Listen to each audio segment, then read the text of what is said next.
to us in the Truth Talks, a clear step backwards. Breaking news. The introduction of the death penalty, together with the discriminatory nature of the law.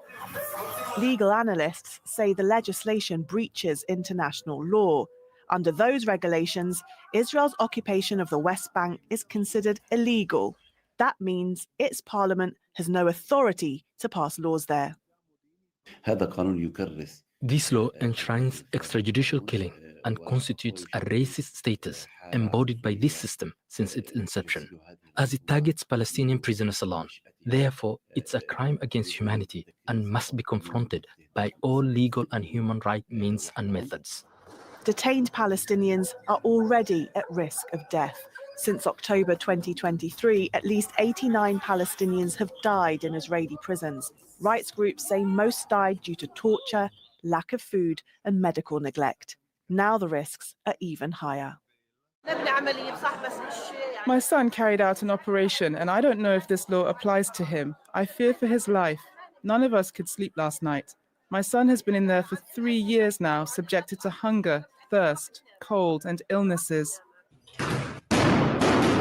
An appeal has been filed against the law at the Israeli Supreme Court, which has regularly come under political attack from Prime Minister Netanyahu and far-right politicians.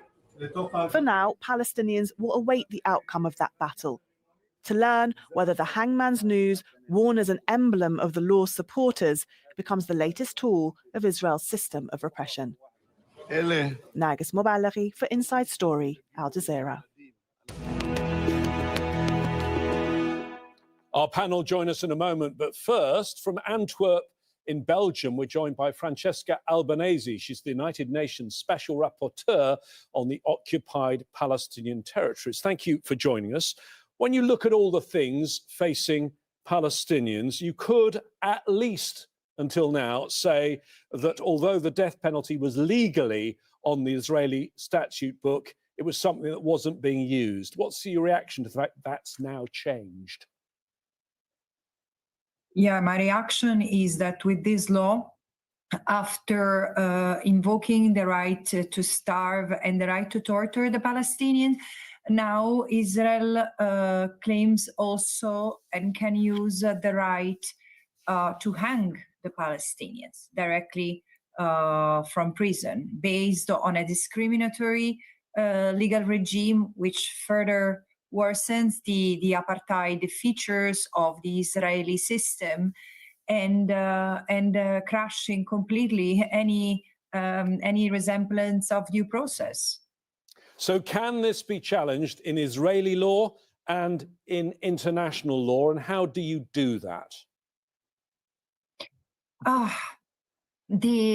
From an international law point of view, there is no question that this law is unlawful. First and foremost, because it continues to apply to the occupied Palestinian territory. The International Court of Justice has already declared the occupation unlawful, so Israel has no jurisdiction, no right whatsoever to continue to legislate. And as I said, it continues the pursuit of discrimination against the Palestinians. So it could be challenged by bringing once again the Israeli leaders, those who are the architects of this law before the International Criminal Court, or using universal jurisdiction against them, as I've already recommended in my last report after documenting 2 years of torture used against the Palestinians detained after October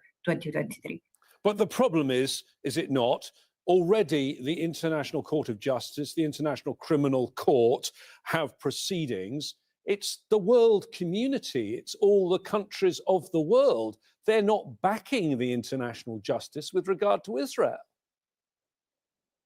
No, absolutely. I wouldn't say that it's all countries, because there are countries like South Africa, Colombia, Malaysia, and the other countries who have joined the ICC, the other countries who have joined the ICJ proceedings for genocide.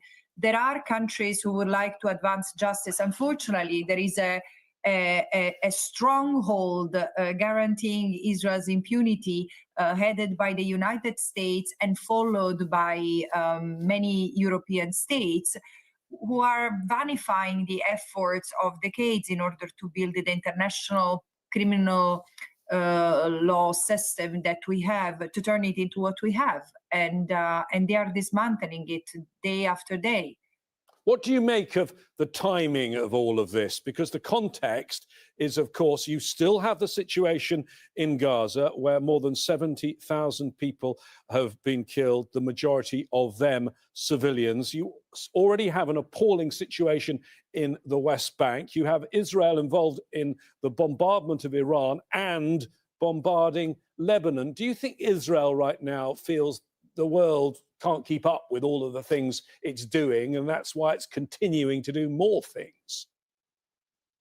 Absolutely. Israel has been emboldened by the impunity that has historically been granted to it, but particularly in the last 2 years, despite the fact that Israel has been ordered to dismantle the occupation, and it has been given by the International Court of Justice 1 year to do so. And there is an obligation on the other member states not to aid, not to assist, not to recognize as legal the consequences of an unlawful act. So they remain engaged with Israel. They remain engaged with Israeli leaders, despite the fact that even the prime minister is wanted by the International Criminal Court for war crimes and crimes against humanity, despite the genocide proceedings. So this is why I said it's these member states who continue to treat Israel business as usual are to an extent complicit. This will have to be determined by a court of law. But of course, from my perspective, from my observation point, Israel is accelerating the genocide against the Palestinian people through a variety of acts that are destructive for the body, for the soul, and the end game is the ethnic cleansing of Palestine. Thank you, Francesca Albanese, UN Special Rapporteur. Well, now let's meet our panel of guests on today's Inside Story. And in Ramallah, we have Mustafa Barghouti, General Secretary of the Palestinian National Initiative political party. And Rehovot in Israel, Ofer Kasif, a member of the Israeli parliament, the Knesset. And in London, William Sharbas, Professor of International Law at Middlesex University and author of the book, The Abolition of the Death Penalty in International Law. Thank you all for joining us. Let me start with you, William. We have important developments, but I think it's important probably to tell our viewers first what the situation was before this law, because Israel did have the death penalty, but there hadn't been an execution for more than 60 years. Israel is what we call in the United Nations and international law a de facto abolitionist state. It has not used the death penalty for 60 years. I don't think people have even been sentenced to death, but certainly it hasn't been carried out for 60 years. There were only 2 executions in the history of Israel. So this is a very dramatic development not only if the legislation survives the Supreme Court, but also if it's implemented. It's an extremely rare occurrence for a state that has stopped using the death penalty to revert to the practice of the death penalty. There are only a handful of countries where this has happened, and now Israel joins that rather unhappy and miserable club. Ofer, you are a member of the body that voted for this, the Knesset, 62 law members to 48, and champagne corks being popped while it happened. Are you ashamed of this vote? Ashamed is an understatement. It's much more than being ashamed. But that's not the first time that I've been ashamed of this specific parliament, the 25th Knesset. But no doubt that this is the peak of the malicious behavior of this specific Knesset and coalition. That's disgusting, to say the least. And I actually entitled this law not as a death penalty law, but as a genocide law. And if you allow me, I can explain logically why it should be regarded as a law that actually enables, not to say requires, genocide. Why should it be called the genocide law? Well, apart from the law as such itself, that we should analyze and refer to, and I believe we will do that, we have to see the specific context, the context of the political discourse, mainly within the coalition, but also in the public, in the society at large. Two things should be observed. First, that there is a common parlance within the public and especially within the coalition discourse that there's nothing as such as Jewish terrorism. If there is nothing like Jewish terrorism, that also means or entails logically that there aren't Jewish terrorists. And if there aren't Jewish terrorists, that means that this law doesn't appeal and apply. This law doesn't apply to Jews by definition. On the other hand, the very same who argue that there's nothing such as Jewish terrorism argue that all Palestinians are terrorists. Just 3 days ago, literally, the chair of the Interior Committee of the Knesset, who is a member of the gang of Ben Gvirs, said, and I quote, that there aren't innocent people in Jenin and that there aren't innocent children in Jenin. That's common parlance. Now, if there aren't innocent Palestinians, neither children, that means that all Palestinians, according to those bigots, are terrorists. Okay. And if all terrorists should be hanged, let me bring in Mustafa as our representative of the Palestinians, if I can now. Mustafa, I mean, we have discussed issues on this program so many times together. I assume now it takes a lot to shock you, but the fact this passed and you saw this go into law, and you just heard Ofer talk about Ben Gvir, the architect of this. He was wearing a golden noose-shaped lapel pin. What do you think of the people who pushed this into law? It's very simple. The passing of this criminal law, which is another war crime by Israel, and the way they celebrated the passing of this law, and the pens you have just described, which shows ropes that will be used to hang us, the Palestinians. All of that shows you one thing. Israel has moved so far in the direction of fascism. This is a fascist government, and these are fascist ministers, and this is a fascist establishment. Nothing else can be said about this behavior. They are not only fascist, they are also consolidating the deepest and most clear system, worst system of apartheid. At the time of South African apartheid system, nobody dared to say that if a black man kills a white man, he will be executed, but if a white man kills the black man, he will not be executed. That's exactly what Israel is saying. Palestinians only can be executed. Palestinians only will be subjected to death penalty. And that is the worst form of a system of apartheid. But more than that, what you see here is an act to legalize the crimes that are happening against Palestinians. The fact that Israel is executing Palestinians through field execution, I think there are between 1,000 and 2,000 cases of field execution practiced by Israel, especially in Gaza. It is a way of legalizing the fact that Israeli troops go around and assassinate people. And it is a way of legalizing the fact that Israel killed so far 90 Palestinian prisoners since the 7th of October in Israeli jails. They're killing people by torture. They're killing people by depriving them of food, by starvation. And they're killing people by deprivation of medical treatment.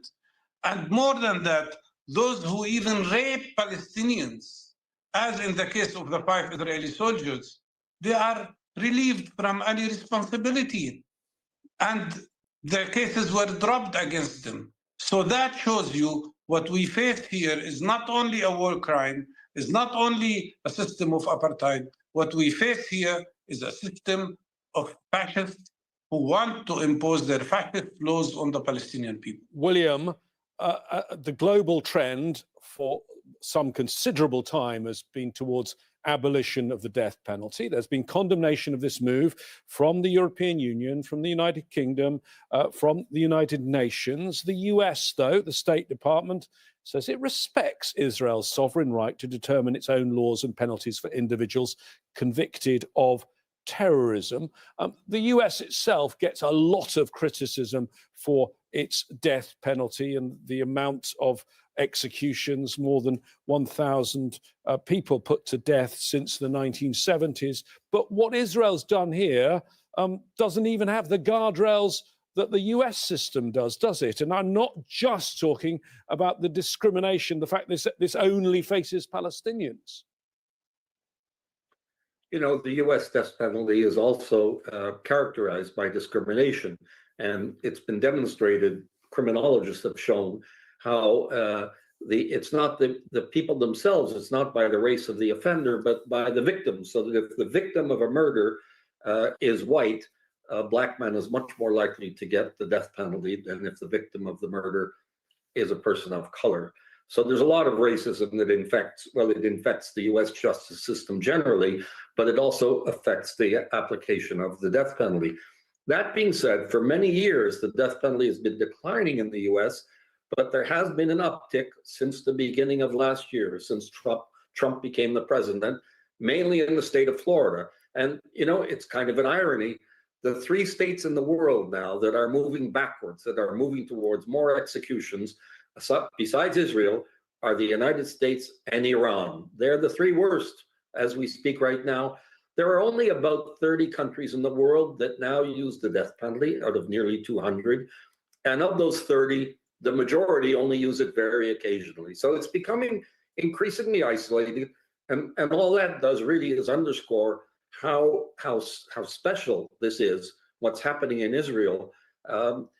It's as if they don't care about what the rest of the world thinks of them. Ofer, I mean, in terms of public opinion, I think that's pretty shocking. Israelis, as far as I can see, seem to support what the Knesset has done. But I did think it was interesting and rather grim, the fact that this legislation specifies the way to kill people, and the people in this case are Palestinians, as hanging. And that, as I understand it, is because Israel's doctors' union won't carry out lethal injections. Yeah, that's true, but I think that that's relatively marginal. Obviously, I oppose to any kind of death penalty, whoever was convicted and whoever was the victim. In principle, I think that we should regard any kind of death penalty as a murder by the state. You know, that reminds me of a very famous myth or story about great Alexander, who once faced a pirate. And a pirate said, if you have one boat to rob others, you are regarded as a pirate. If you have a navy of boats to rob others, you are regarded as great Alexander. So I can paraphrase it and say that if you kill, perish the thought, 1 or 10 or even 20 people, you are a terrorist. But if you allow yourself to kill hundreds, you are the government of Israel. And obviously that's what we should reject, whether it's by hanging or a lethal injection or guillotine or whatever. I agree with you that using hanging, part of the problem here, although again the marginal one, is that it also involves torture and it involves suffering of the victim. But in the end of the day, the most important thing that we should fight against is the very existence of death penalty in general, and in this case, of racist death penalty, because as I said before, eventually it amounts to genocide. Mustafa, this would apply to Palestinians, including those that have Israeli citizenship and live inside Israel, but can I focus on a moment on the Palestinians in the West Bank, because they face supposed justice in military courts, and I believe the military courts have a conviction rate of over 99%, and then there's virtually no appeal under this legislation. Absolutely, and that makes the life of every prisoner in Palestine, in Israeli jails, who I consider hostages actually, and they should be called hostages. Each one of them is threatened now, even those who have been already taken to court and had their judgment, because we know that people like Ben Gvir and other fascists can simply reopen cases so that they would achieve what they want, as the fascist Ben Gvir said, hang them one by one. So yes, there is very big risk to all those who are in prison now and those who will be arrested later. But what I want also to say that this war, the goal of this decision, of this resolution, of this law that they have passed, is if they think this will deter Palestinians, it will actually create the opposite effect. Because this is another very powerful message to Palestinians that Israeli community, Israeli public, Israeli society does not want peace and have no place for compromise with Palestinians. It is a message that this government is only a government of war, and the only future they have for Palestinians is either death or displacement. And let me tell you that we would not have reached this level of fascism if it wasn't for the silence of the international community. Okay, well, let me bring that point, if I may, to William, who is our international lawyer on the panel. Under international law, Francesca Albanese already told us, yeah, this is wrong, but is anything going to happen? Because Israel doesn't care about international law. You could say it ripped up international law with what it did in Gaza. Well, Israel is going to get its knuckles rapped in various international fora. When it goes before the Human Rights Council, it's going to be denounced for doing this. When it goes before the UN Human Rights Committee, it's going to be denounced for doing it. But yes, there is this kind of an indifference that they have towards what international law is saying. You know, on the other hand, a couple of weeks ago, they filed their reply in the case of South Africa that they've taken against them in the International Court of Justice. They managed to round up a handful of countries who intervened in the case in an attempt to support them. So sometimes they want to fight about international law, but on this one, they are so far away from the evolving international standards on the death penalty. So international law recognizes that some states still have the death penalty, but it sets out rules about how it can be used and so on. And everything about this legislation violates it.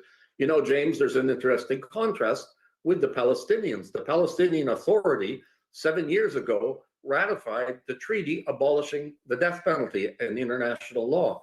They've taken the high road. Israel is taking the low road. Ofer, so that's international law. Tell me about Israeli law. Going to be challenges in the Supreme Court. Do you think that is a viable option to get this overturned?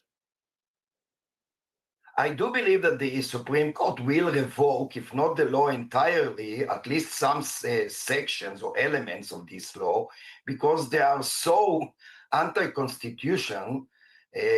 And so I find it very difficult to see that although the Supreme Court, I must say, the Supreme Court in Israel has been part of the occupation and apartheid machine for ages. We should not trust the Supreme Court as if it is a liberal island or a democratic island within the apartheid ocean. It is not. But still, to some extent, it is not as bad as this government. So I find it very difficult to believe that some clauses of the and sections of the law will not be revoked. But if I may add, in one sentence, I put a lot of the blame for this law on the international community. There's been a genocide going on in Gaza for almost 3 years. The international community has done nothing.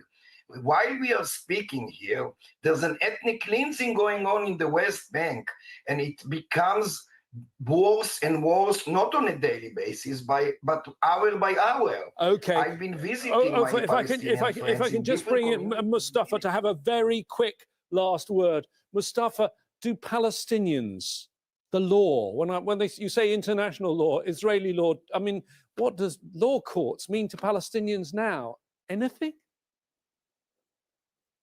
Exactly. I don't think changing any clauses in this death penalty law will make a difference. It's death in any way. So it's unacceptable in every possible way. Second, I think the international community is responsible because all it does is condemnations, statements, UN resolutions. There are more than 1,000 UN resolutions condemning Israel. Israel doesn't care. The only thing that will make a difference if the international community starts imposing sanctions on Israel, if the international community, if Britain, France, Germany, Italy, and others stop using double standards, 11,000 sanctions on Russia in less than 2 months, and not a single sanction on Israel, we will not believe in international law and the role of international community unless they start imposing sanctions and boycott on Israel. That is the only thing that will change the course. Mustafa Barghouti, Osef Kassif, and William Shahbaz, thank you for joining us today on Inside Story. You can see this discussion and, in fact, all of our programmes again anytime you want at aljazeera.com. Post your views or comments on our Facebook page. That's facebook.com/AJ Inside Story. Or tag us when you're on X. Look for @AJ Inside Story. That's it for now from me, James Bays, and all the team. I'll be back here again very soon. Al Jazeera's continuing coverage will be back in just moments.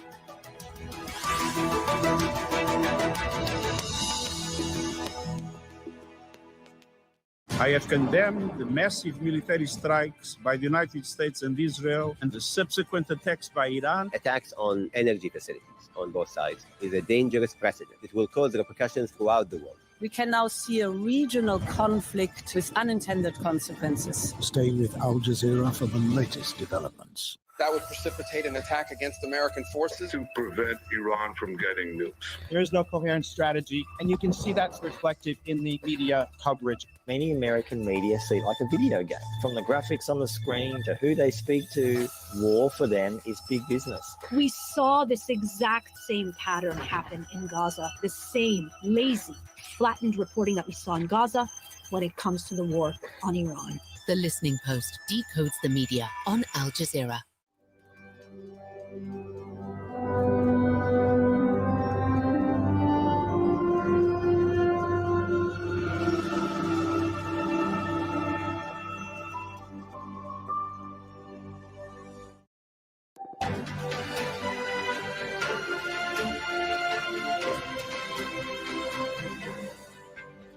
Hello, I'm Tom McRae. This is Al Jazeera with continuing coverage of the war between the US, Israel and Iran. Coming up, Donald Trump to give a formal address to the nation on the Iran war. The US president earlier said Iran has asked for a ceasefire, but Tehran denies that claim. The Iranian president sends a letter to the American people saying his country has no hostility towards the people of the US, Europe or its neighbours. Israel under fire. Iranian missiles strike Tel Aviv, injuring 3 people and damaging water systems.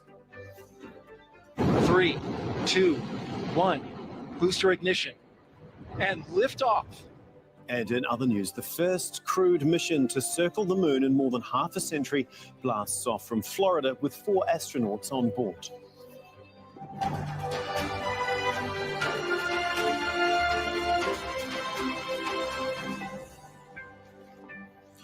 US President Donald Trump says Iran has asked for a ceasefire.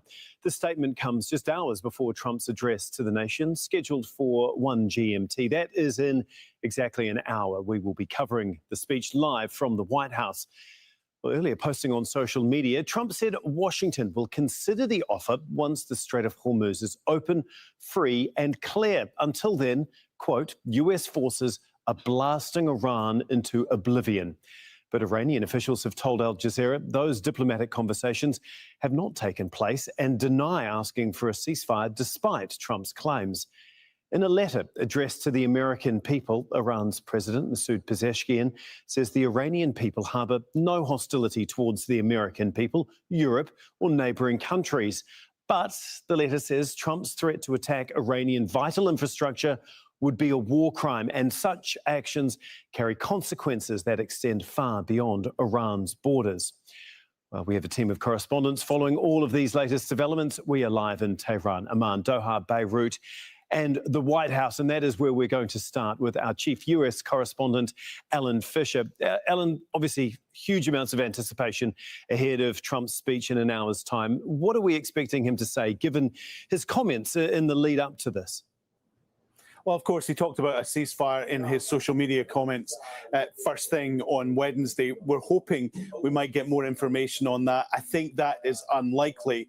He will talk about how he's winding down the war in Iran. Now, he's talked about a 4 to 6 week timescale. We're 4 weeks into the war. He gave an interview on Tuesday and said it was likely to last another 2 weeks, possibly with a couple of days either end of that. So that would put it 2 weeks from now. And maybe he'll give more detail on that. He is going to talk about NATO. He's going to be hugely critical of NATO. We've again seen on social media over the last 48 hours how he's very resentful of the way he believes that NATO have ignored the United States. He's talked about how they could have helped to reopen the Strait of Hormuz, that they are more reliant on the oil that passes through there than the United States. And he believes that they didn't come to the aid of the United States when they needed them, while fighting the war in Iran. And then, of course, there is the whole question about the economy. And Donald Trump is aware that everyone feels as if prices are much more higher now than they have been since the war started. It's more expensive for fuel. That means it's more expensive for heating. It's more expensive for food. All of that impacting on the weekly budgets of ordinary Americans. So he'll say that he understands that there is a problem there, but he's going to say that this is short-term pain for long-term gain. He believes the long-term gain is a stable Middle East. That means that oil will be stable as well. And also he believes that it will deprive Iran of any opportunity to develop not just nuclear weapons, but a threat to its neighbours and ultimately to the United States as well.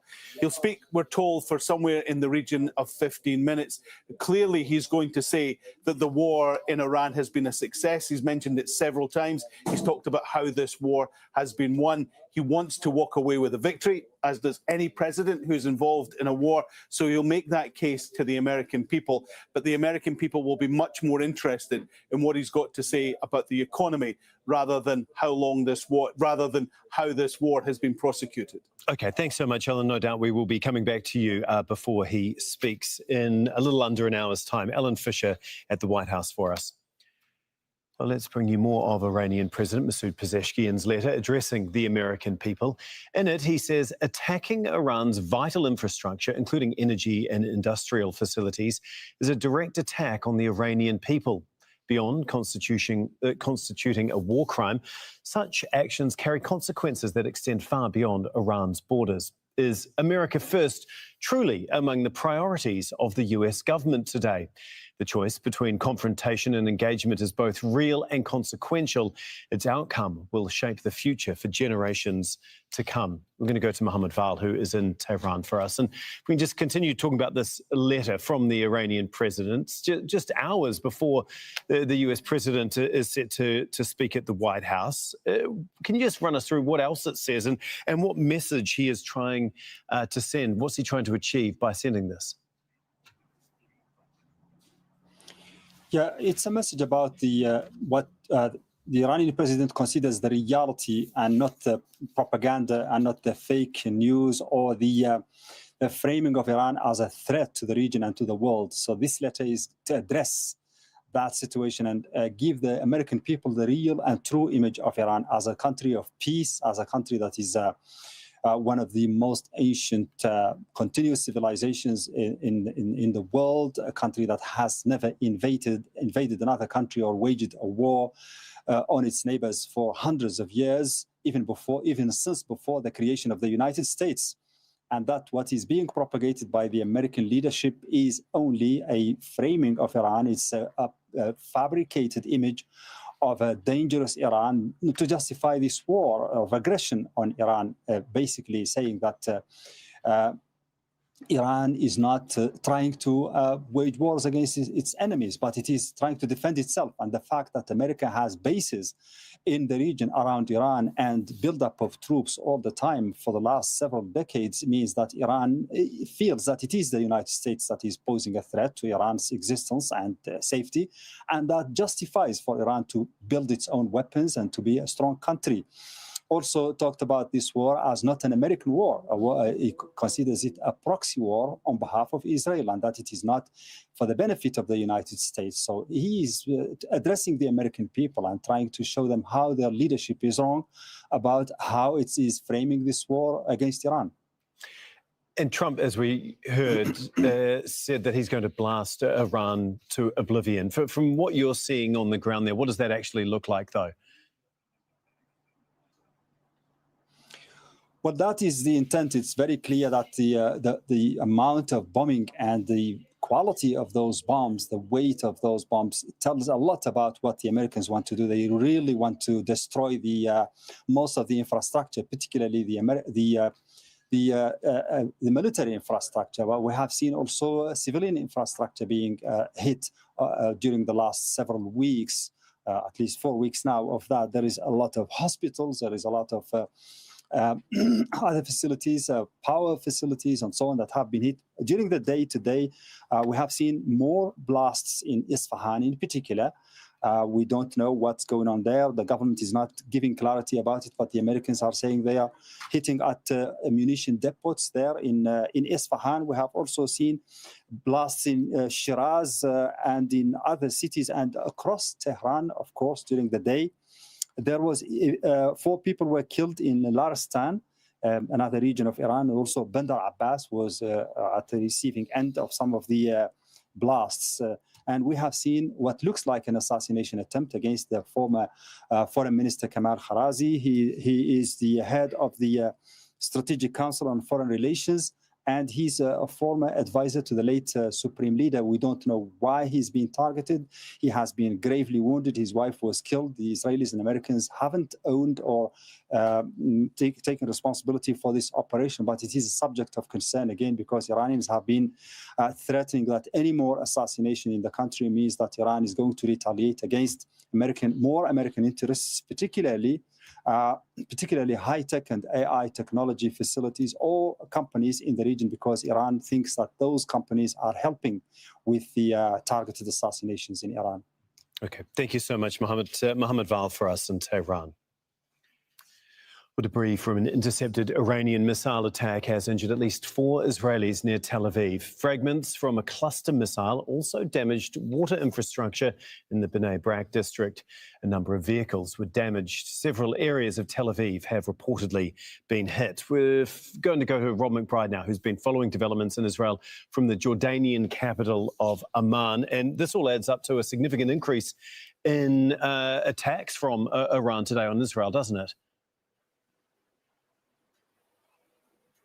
Yeah, that's right. This latest attack, in fact, happened just a little more than an hour ago. Sirens were sounded once again, as they have been throughout Wednesday, through central Israel and also the occupied West Bank. The missiles were detected incoming. There were a number of impacts reported around 10 or so through central Israel and into the northern part of Israel, but centered around the city of Bnei Brak, where there was some damage reported and also 3 injuries. But this was the 11th missile strike throughout Wednesday. These strikes began early Wednesday morning, continued throughout the day. The authorities say that these salvos collectively amounted to one of the busiest and one of the most intensive missile barrages since the earliest days of this conflict. And one of the heaviest strikes came during late in the afternoon on Wednesday, involving at least 10 missiles, and also in conjunction as often is the case with rockets being fired by Hezbollah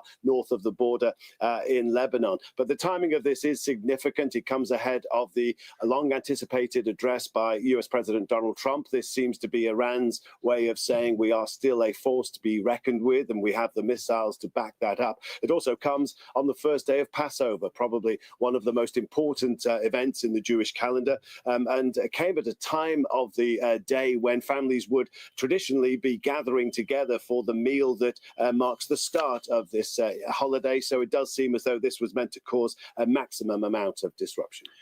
And as we've heard, Israel has intensified its strikes on Iran, obviously ahead of Donald Trump speaking in less than an hour now. How is Israel viewing the potential move that Donald Trump might actually try to start winding the war down from here?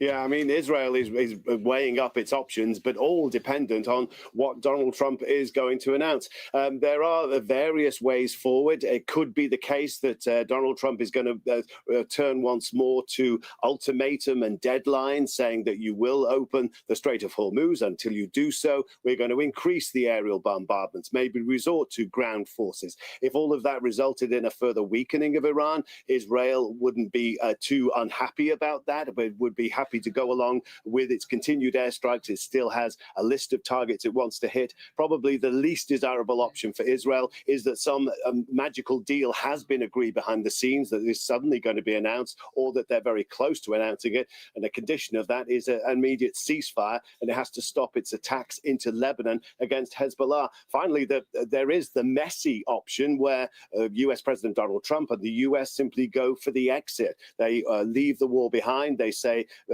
Hormuz is blocked. There is still an unresolved conflict. It is for the region and the world to sort out. And in such an environment of instability, it is possibly something that Israel could exploit. It could continue with impunity its attacks on Iran, not to the same degree without US help, but the US, it seems, might not interfere with its continued attacks on the Iranian regime. Okay, thanks so much, Rob McBride, for us there in Amman.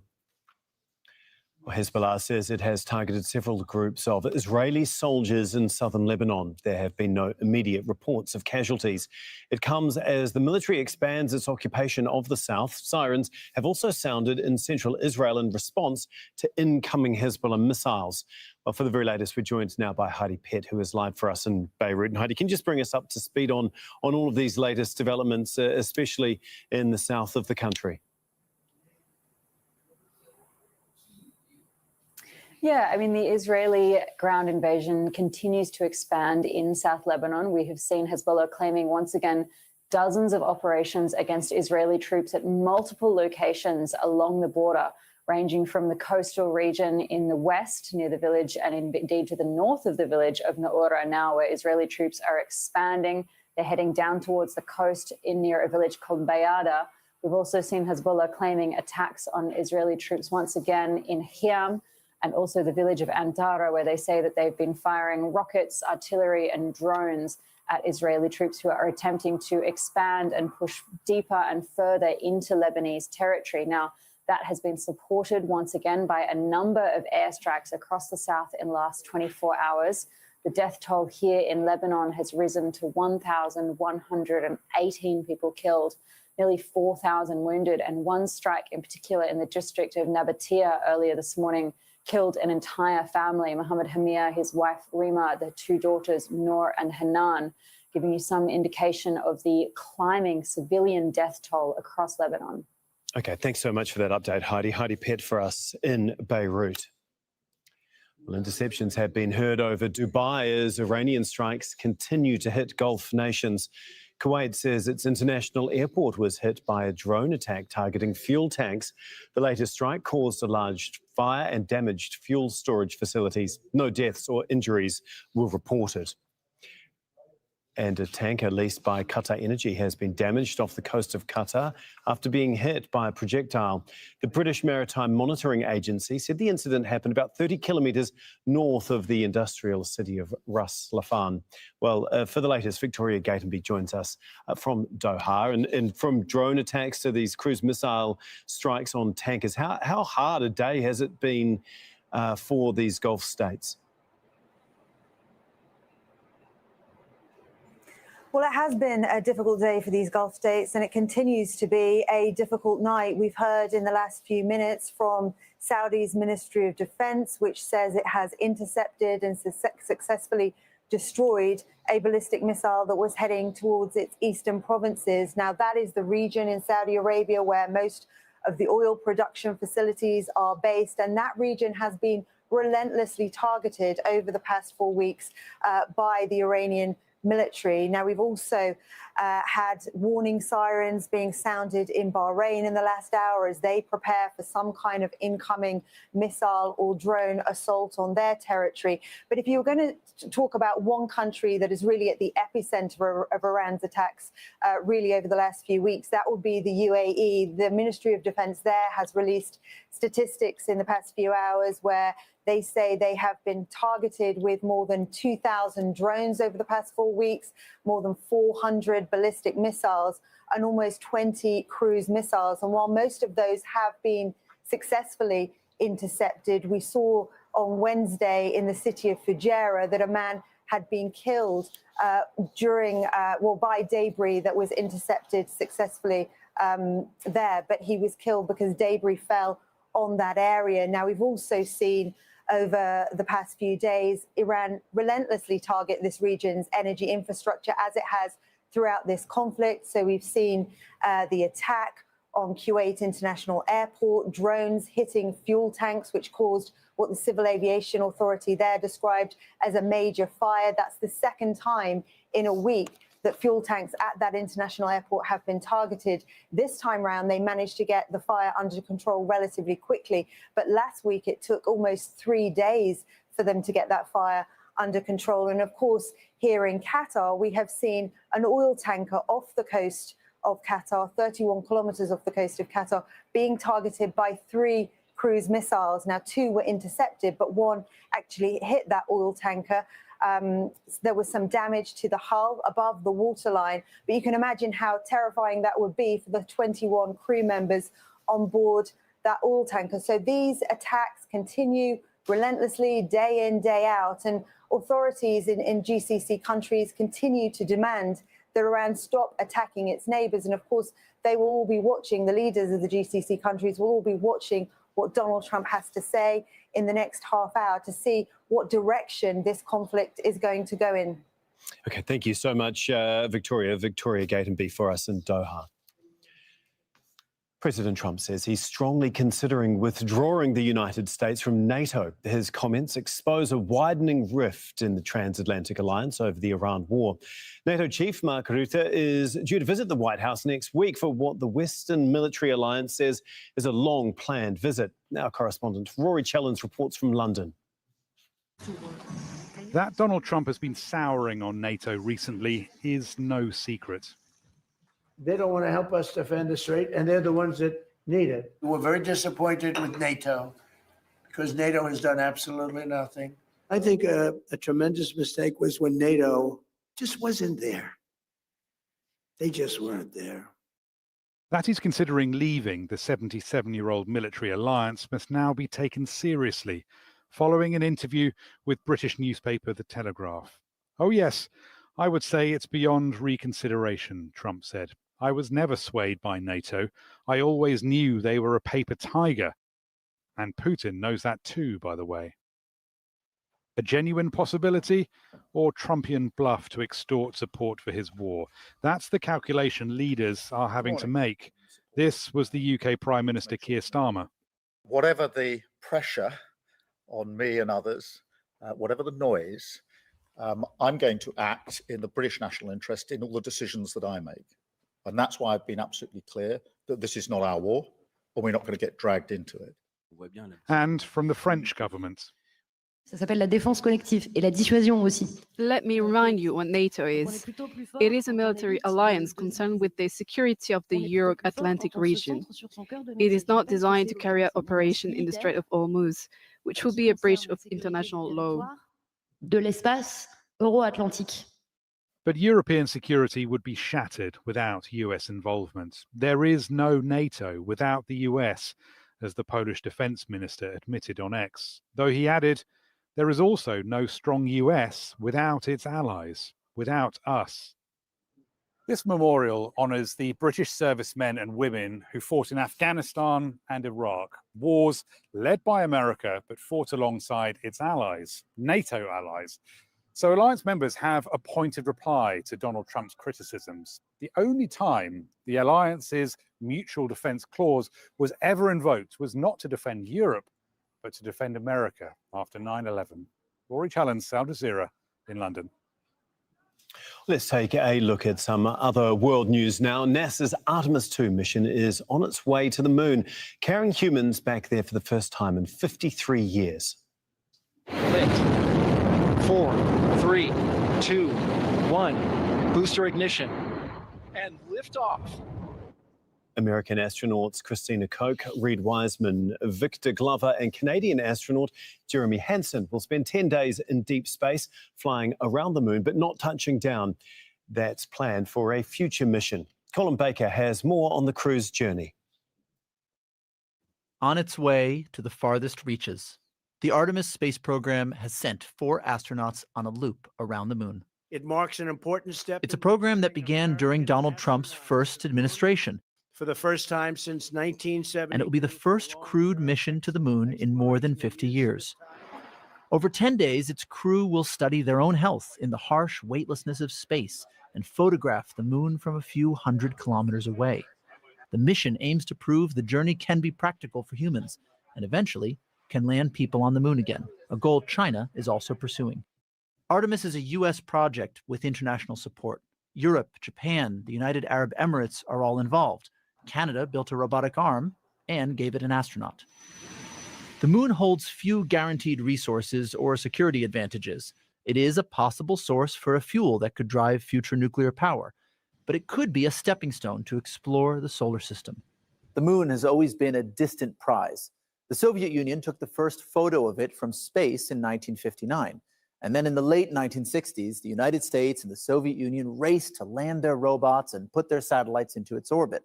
But all of that was just the beginning. Over 4 wild years, 12 humans bounced and drove across its surface. And then the moon was quiet for decades, until the early 2000s, when a new space race kicked off. Major powers sent more probes. China landed 6 and sent pieces of the moon back to Earth. And now private companies are getting there too. 70 years of lunar exploration, roughly divided into 2 chapters. The U.S. space agency NASA has had a tumultuous year. The White House Budget Office proposed major cuts, but the Congress voted to maintain funding. Staff departures have been high. Commercial and international. In March, Administrator Jared Isaacman promised to build a U.S. moon base within the next 7 years for $20 billion. The request came days after media reports said the Pentagon wanted $200 billion to fund the Iran war. The vehicle's ready, the system is ready, the crew is ready, and behind this flight stands a campaign. Landings, a lunar base, a nuclear propulsion into deep space. That begins, not ends, with what happens on Wednesday evening. If the mission succeeds, these 4 astronauts will go farther from home than any humans before them, around the far side of the moon. They'll be blocked from all communication from Earth while they're there, and for a few hours, they'll be totally cut off from the world below. Then they'll return to it, to splash down in the Pacific Ocean. Colin Baker, Al Jazeera.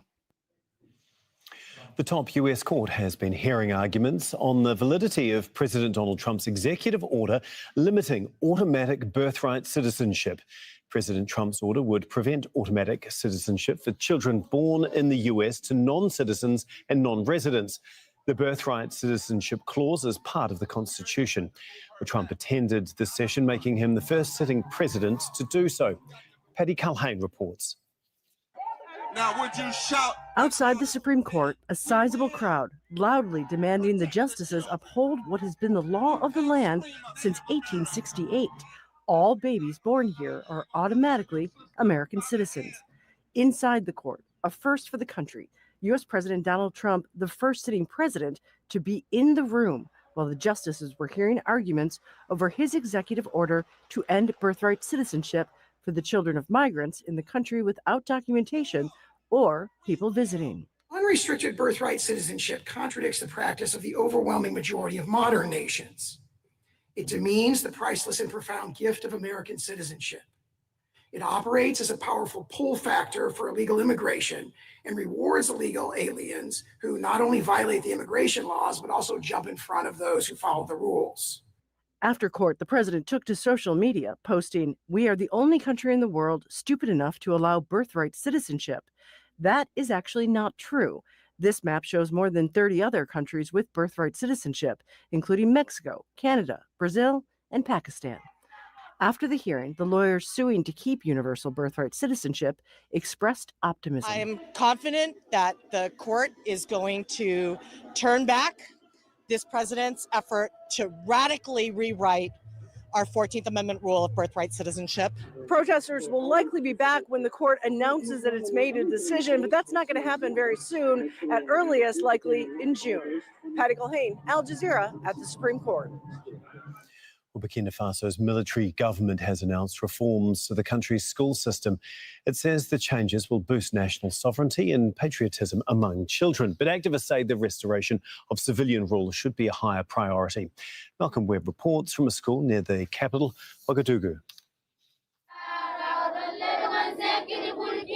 Burkina Faso's military government says singing the national anthem in local languages will help these children grow into patriotic citizens, and that so will their locally made traditional clothes.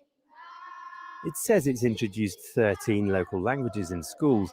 Since taking power 4 years ago, its leaders have distanced themselves from the former colonial power France and expelled its military.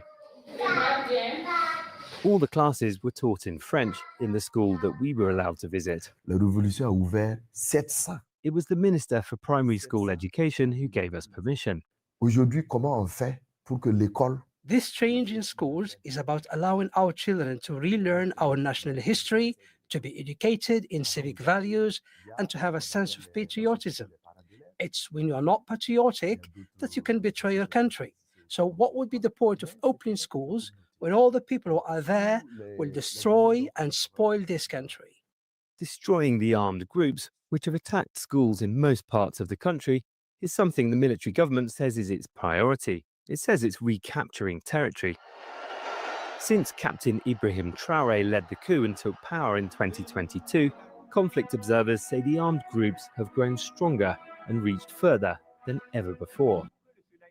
Here, near the capital Ouagadougou, is one of few parts of the country that's remained relatively peaceful. The government says by growing crops in schools, it can feed the children and reduce dependency on food aid. And it says by teaching the children patriotism, it will prevent future generations from picking up arms and fighting the government. Burkina Faso has been ruled by leaders who took power by force for most of its history since independence from France in 1960.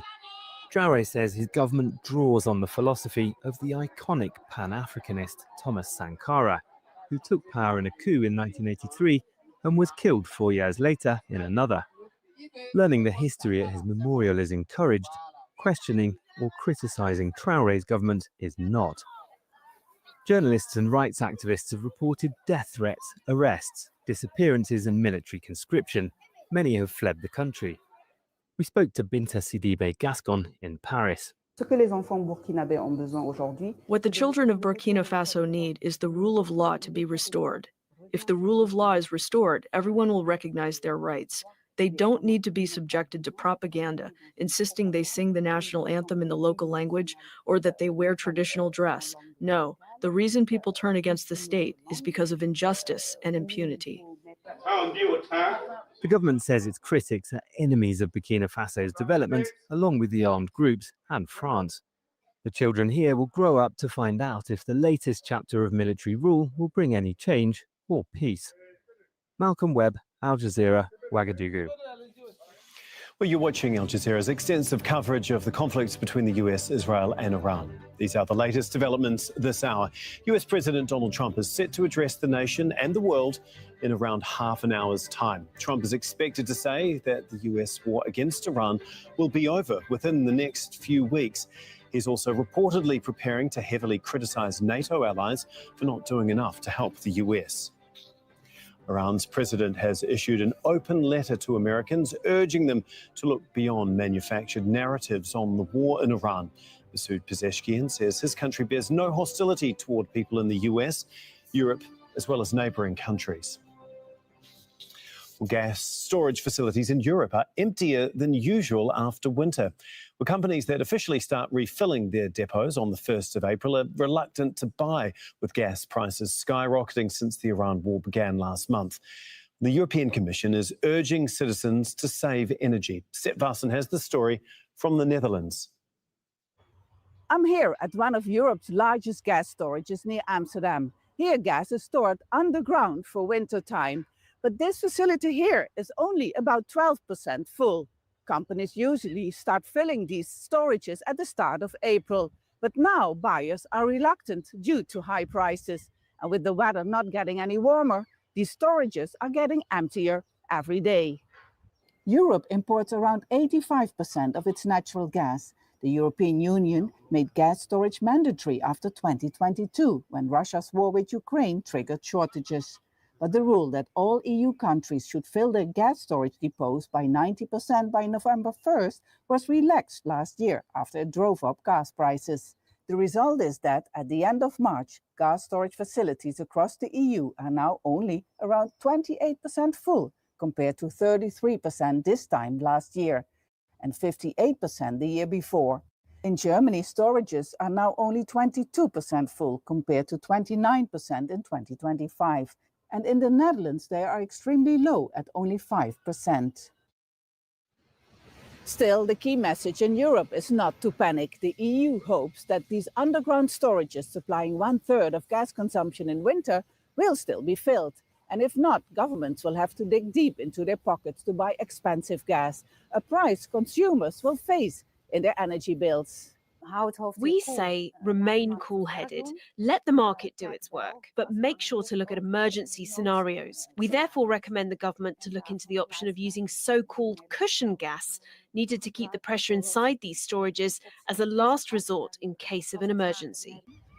Brussels warns Europe could soon face a severe energy crisis and is calling on EU citizens to save energy. But so far, countries like the Netherlands have not followed this advice. If gas storage capacity isn't increased soon, Europe could face shortages, especially if the war between the United States, Israel and Iran lasts longer and gas supplies remain low. Step Vassen, Al Jazeera, Bergenmeer, the Netherlands. Well, it's time to see how the war in Iran is impacting the global financial markets. From London, here's Milena Vasilinovic. Hello and welcome to Al Jazeera studio in London. Our roundup would look at how the Iran conflict will ultimately affect the cost of borrowing. Now, while the Iran war continues to cloud economic forecasts across Europe, UK and European stocks rallied on Wednesday after the US president signaled the month-long conflict in the Middle East could come to an end soon. The cost of a barrel of oil is now hovering at around the $100 mark. And here in the UK, where the conflict continues to push up the cost of everything, from food to mortgage to interest rates, the British Prime Minister sought to reassure the public over the economic fallout. Rory Challens reports from Westminster. This is not our war, and we will not be drawn into the conflict, Keir Starmer has told the country once again. But like many nations, this war is having an effect at home in the cost of everyday things. And at a time when the UK's economy has been flatlining for years, the prospect of rising costs and lower growth, that's called stagflation, is striking fear into the heart of this government. Keir Starmer wants to calm nerves and stiffen spines. It is now clear that the impact of this war will affect the future of our country. So today I want to reassure the British people that no matter how fierce this storm, we are well placed to weather it, and that we have a long-term plan to emerge from it a stronger and more secure nation. So the government is talking up a package of measures. Wages are going up in the form of the national minimum wage and the national living wage. Household energy bills, at least for the moment, are coming down, And there is a new fund to help poorer households with things like heating oil costs, food and medicines, etc. But Keir Starmer knows that this is not going to be enough. For one thing, some of these measures predate the war. And also, when the current energy price cap expires in July, prices are going to go up. And there's currently no plan that we know of yet to deal with that. Rory Challens, Al Jazeera, London. Well, we asked Londoners whether they thought the British government was doing enough to protect them from the impact of the Iran war. Petrol and diesel prices are rising quite rapidly at the moment, and we were just talking about it earlier, and I don't think it's enough. He said, oh yeah, I'll do this, I'll do that, I'll cap it. But to be honest, prices are still rising. I mean, they're listening, but they're not really actually doing anything towards it. For people to survive, it starts to be a little bit problem. I think it's tough for everybody, isn't it? Realistically, they've never really done enough for the general working man, have they? So, to my mind, it sounds a bit cliche, but the answer today is simply no. They're not doing enough. Well, Riz Malik is a mortgage broker and director of R3 Wealth. He's here with me in London. Thank you so much for being with us. We've heard some thoughts there from the streets of London, but I want to ask you something else, something we've heard from the UK Prime Minister Keir Starmer. He is saying that Britain is well placed to weather this economic storm, and yet we've heard warnings from the International Monetary Fund this week, OECD last week, that Britain is actually uniquely vulnerable to the shocks of this war. What's your take on this? I found it very funny when I heard Keir Starmer's comments. In the United Kingdom, we're used to paying income tax, value-added tax, and now more and more householders are going to pay the Trump tax. So the whole concept that the country is settled and can handle the economic storm that is not only brewing, but is well on its way, I think is completely not true. I would listen more to what the OECD is saying, and also the governor of the Bank of England as well has made comments. We are not, faced, and we're steering down the barrel of a major economic problem here in the UK. Really good to cut through all of that. Riz, stay there with us, because I want to talk about the bond markets, actually, because one way that governments raise money is through bonds, and that's important because the global bond market is worth, now wait for it, it's $143 trillion. Now that is 143. That is followed by 12 zeros. You can see it all popping out behind me. It is an overwhelming number, and it's a figure substantially higher than the value of the stock market or the entire global economy. Now, Riz, can we talk a little bit about this? What has been the impact of this war on the bond market, which is basically where governments and investors kind of like issue new loans and trade existing ones? So what's been happening with that? So the one thing financial markets don't like is instability, uncertainty, and volatility. And since this war has started, we've had all of those three components in absolute truckloads. The implications have been, especially on UK gilts, which are UK government debt or government bonds, has been that the yield on them, so basically the return on them, the price the government has to pay to borrow money, has skyrocketed. And that's had implications and will continue to have implications throughout the economy, not only just for individual households, but also for businesses as well. Riz, we'll chat a bit more in a minute, but I want to talk a bit about why do bonds matter? Well, the bond market is usually seen as a safe investment, but the war in Iran has sent investors diving for cover. They've sold off their holdings and bond rates have risen. And that is bad news for consumers because it means the cost of borrowing will have to rise accordingly. So mortgages and loans become more expensive. And that's something that Sonia Gallego has been looking into. Daily life in this London neighbourhood looks relatively normal. It's the sort of buzzy area that plenty of people would dream of owning a home in. But that's already quite out of reach for a lot of people. And it's about to get a lot harder to even think about owning a home here. Reason why? Well, that has to do with the war in Iran and rising petrol prices. Why?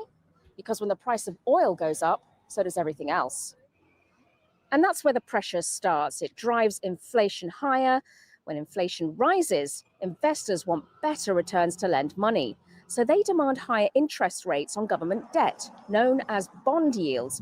When the government borrowing becomes more expensive, borrowing costs rise across the entire financial system, including banks, and banks pass those higher costs directly onto consumers.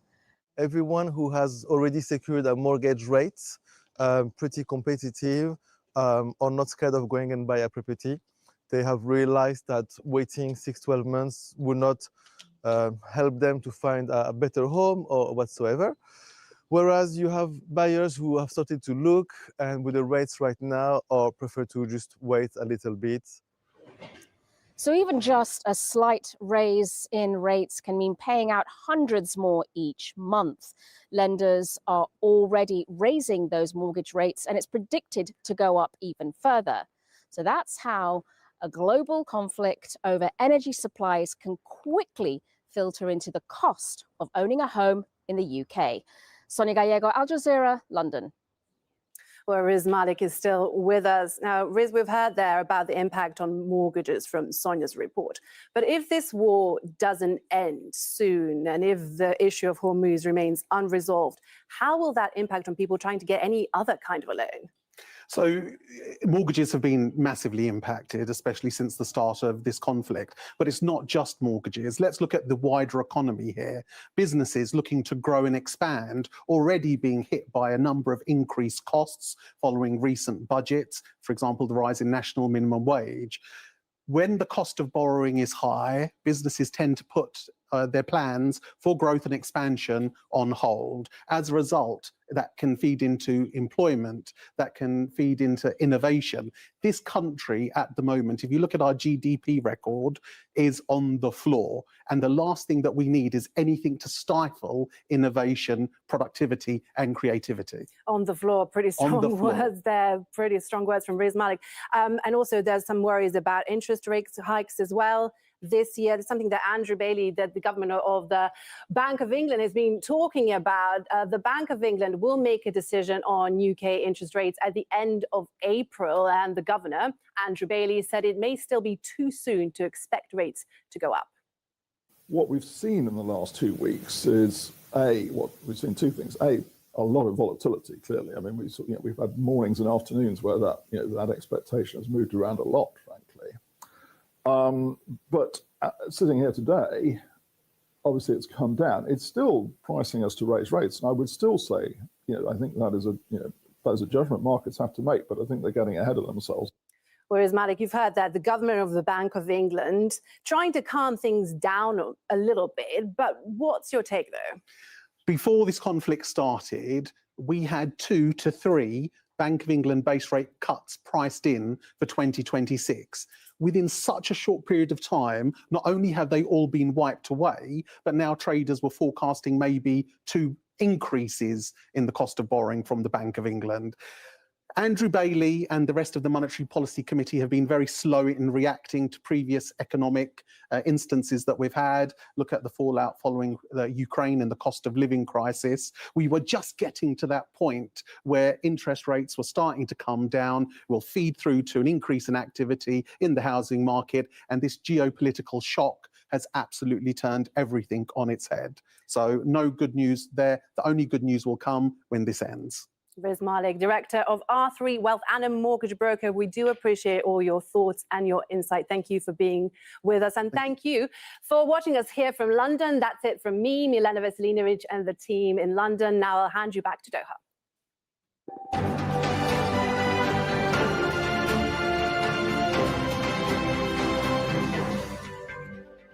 Donald Trump is about to address the nation on what is next for the US-Israeli war against Iran.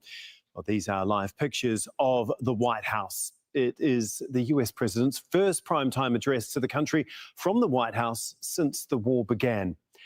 In his earlier statements, Trump indicated the war was just a few weeks away from a conclusion.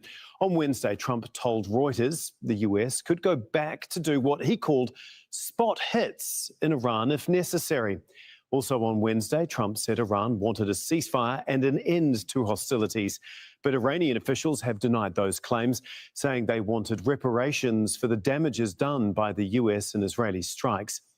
It's unclear how Trump plans to address Iran's control over the Strait of Hormuz. He has said that strikes will continue until it's opened, but also said the US could leave that to European allies. He has also denounced NATO allies for not doing enough to help the US. Well, we have a panel of experts to help us analyse President Trump's speech, as well as all the latest developments. But first, we're going to go to our chief US correspondent, Ellen Fisher, who is standing by at the White House. Ellen, we're only minutes away from hearing from Donald Trump, his first primetime address since the war began. Can you just run us through exactly what we can expect?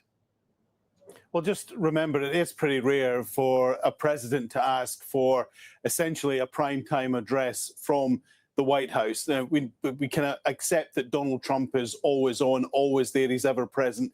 We hear from him almost every day, and of course there's the social media feeds as well. But this is quite a big deal. Now, we're expecting him, first of all, to attack NATO.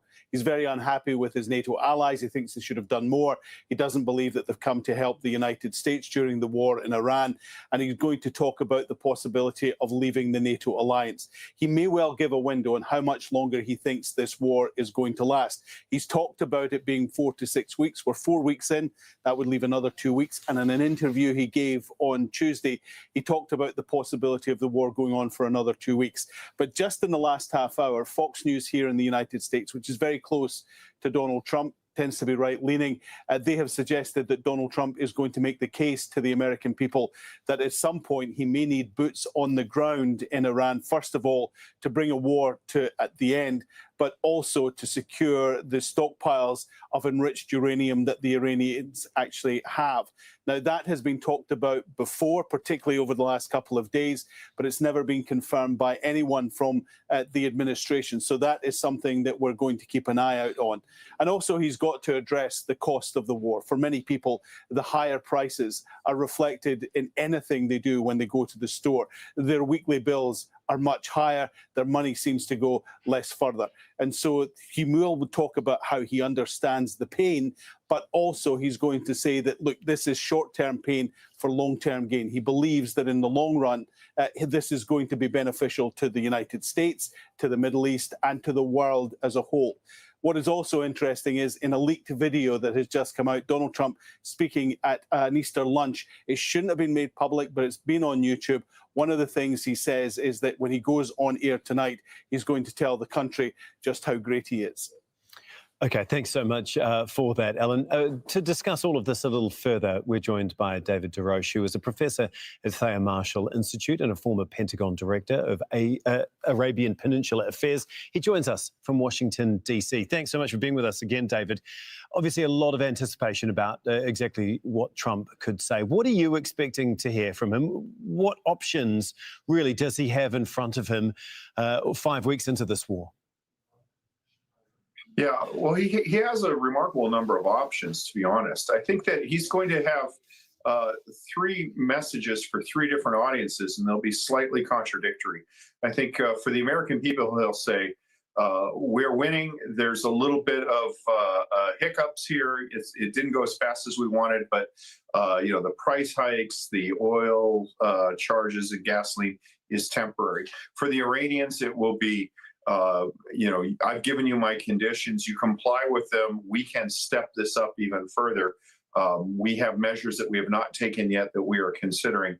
And then I think for America's traditional partners and allies, the message is going to be, we don't get oil from the Persian Gulf. You do. You need to be with us, and you need to physically do something. Don't expect us. We're solving a security problem for you that you refuse to acknowledge. Don't expect us to solve that and your economic problems on our own. I want to bring in Henry Enscher, who is a former U.S. ambassador and Deputy Assistant Secretary of State. He joins us from San Diego. Henry, what kind of message do you think he needs to send to the American public and how they're viewing this war at this point in time that he hasn't done so already? How much clarity does he need to give right now about exactly what has been achieved and what is yet to be achieved? So look, if he's able to actually put a timeline on it that's a matter of a couple of weeks, then, politically, I think he'll be fine. I also think, though, that asking Americans to take real pain, which is a rise in the price of gasoline in exchange for possible benefits somewhere down the road, is never a successful approach with the American public. And then finally, if he is going to go for putting people on the ground inside Iran, he's really going to have to lay out what the plan is, what we expect to get out of that, and when it might end. Otherwise, the political pain will continue. Indeed. Harlan, I want to bring you in now. Harlan Ullman is a former senior naval officer joining us from Washington, D.C. As well. Obviously, one option in front of Donald Trump is troops on the ground, which has been talked about for many weeks now. From a military perspective, what does that actually mean? And how, I guess, the fear is that that could continue to prolong the war for more than just a couple of weeks. The fact is, because our forces have performed so well so far, apparently, we have got great expectations. A Marine Marine Expeditionary Unit only has 1 battalion of 800 infantrymen. That cannot do a great deal. And even a regiment of the 82nd Airborne, no matter how well trained, only has beans, bullets, batteries, and water for 2 or 3 days. So at best, they might be able to take a small island. At worst, you could have a Black Hawk Down, you could have a Bridge Too Far, or a Gallipoli. So using military force on the ground right now is not a very good objective. Let me make 2 other points. The president is threatening NATO. Congress has passed a law saying that we cannot withdraw from NATO without congressional approval. And the lurking problem here is that if we go too far, Iran has a very nasty card to play. They can take out the desalination plants, for which 95% of all the fresh water in the Persian Gulf is made. That would be a humanitarian catastrophe. So we need to understand using ground forces can be more than perilous. We cannot withdraw from NATO without congressional approval. And if we get into a situation where destroying infrastructure such as desalination, this could be a humanitarian catastrophe of the first order. Yeah. Richard Schmira, I want to bring you in now. You're a former US ambassador to Oman.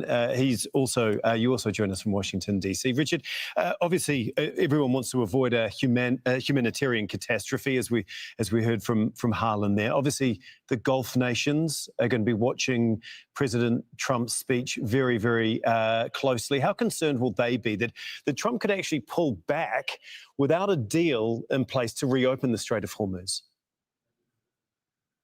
Well, I think in doing a nationwide speech tonight, President Trump probably wants to use it primarily to reassure the American people who are very concerned that this war might drag on and is already costing a considerable amount in terms of the economy.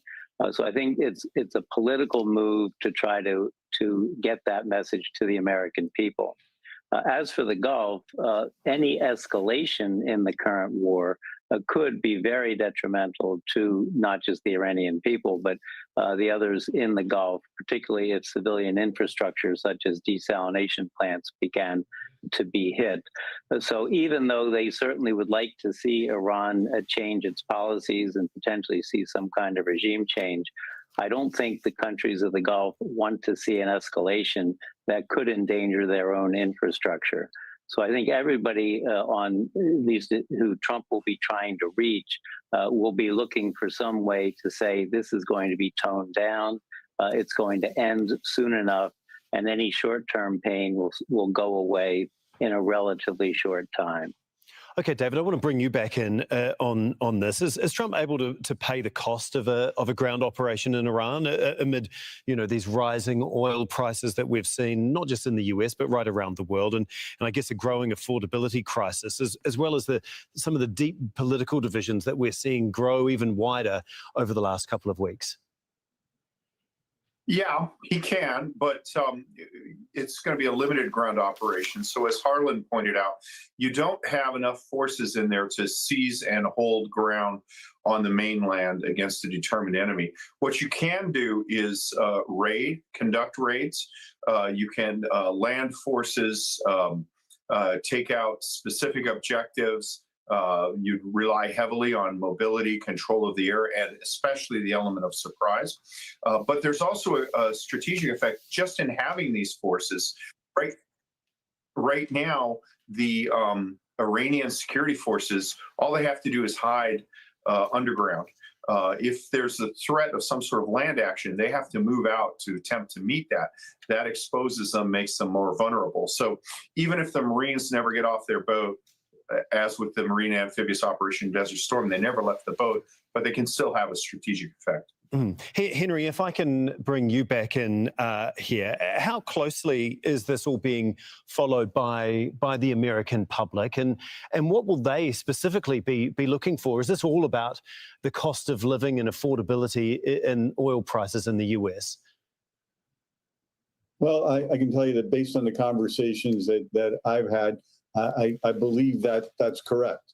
The American population, in my experience, doesn't really care very much about foreign policy in general. We care, and we Americans care very much about affordability in general. And right now, this war is closely connected to a negative trend in affordability, right? That is to say, prices are going up, rent and gasoline are much too high, and the war is getting blamed for that.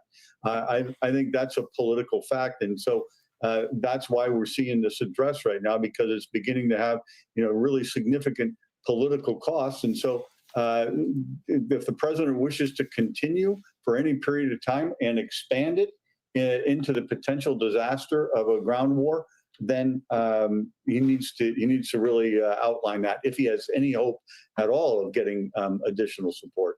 Indeed, we're only a couple of minutes away from Donald Trump set to speak at the White House in a prime time address. In the meantime, Harlan, if I can come back to you, obviously we understand that he is going to talk about NATO allies, and he has been very vocal about his disgust for their lack of action in all of this, basically saying that he's absolutely considering withdrawing the United States from NATO. Whether he can do it or not, how significant is it that a US president is putting that out there in pretty unequivocal terms? Well, strategically, it's foolish. If one had a sense of humor, we caused the Gulf to be closed, like starting a war with Iran. Had we not done that, the Gulf would be open. And now we want to drag NATO into a war it doesn't want to fight. Article 5 says an attack against one shall be considered an attack against all. That has not happened. So Trump is doing his best to destroy the alliance. As I said, there's legislation that prevents Trump from doing it. But in fairness, Donald Trump's worst weapon is his mouth. And too often things come out from that mouth that he will learn to regret. And I think it will be much, much better if he would consider what he is saying in advance, because he could do an awful lot of damage. He has two bad choices. He can get in or he can get out. And either one is not going to be very, very pleasant. That is the dilemma that he faces tonight. Richard, you're as we mentioned, the former ambassador to Oman. So with countries like Oman and many of the Gulf states that have been directly affected with, numerous multiple strikes from Iran. What do you think that these countries over the last couple of weeks have been pushing Donald Trump to do? And do you think that they are unified in their message to either bring the war to a close or get some sort of deal? Well, Oman, of course, over the years, and particularly when it came to the nuclear deal, has been a very effective diplomatic element in our engagement with Iran. Unfortunately, they were performing that role just before this war began, but unfortunately, they have also been struck by Iran as it has reached out to hit all of its neighbors. So I think Oman specifically would like to see this ended through diplomacy. It may be that some of the other Gulf states, now that it has started, want to see it go further so that Iran is really disabled. So there's probably some disunity.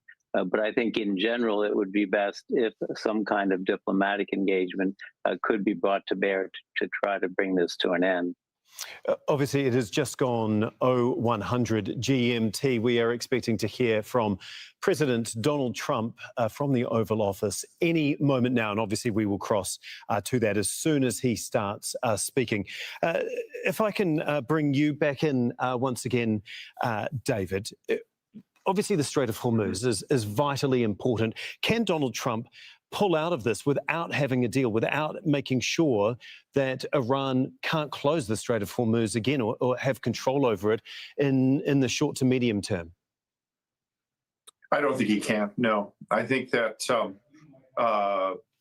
Iran assuming control over the international waterway is an unacceptable outcome for just about anybody. He may say he can do it, but oil is a global commodity. Americans track the price of gasoline closer than any other commodity. And if he allows the Iranians control over this, he'll be brought back in. I think he may say he's doing it, but that's basically to try to jibe our traditional partners into action. I don't think it's a realistic possibility. Okay, we've now got a live shot of President Donald Trump as he begins to make his way to deliver this address. Let's listen in. Thank you very much. My fellow Americans, good evening. Let me begin by congratulating the team at NASA and our brave astronauts on the successful launch of Artemis 2. It was quite something. It will be traveling further than any manned rocket has ever flown and will very substantially pass the moon, go around it, and come back home from a distance that has never been done before. It's amazing. They are on the way, and God bless them. These are brave people. We want to God bless those 4 unbelievable astronauts. As we speak this evening, it's been just 1 month since the United States military began Operation Epic Fury, targeting the world's #1 state sponsor of terror, Iran. In these past 4 weeks, our armed forces have delivered swift, decisive, overwhelming victories on the battlefield. Victories like few people have ever seen before. Tonight, Iran's Navy is gone. Their Air Force is in ruins.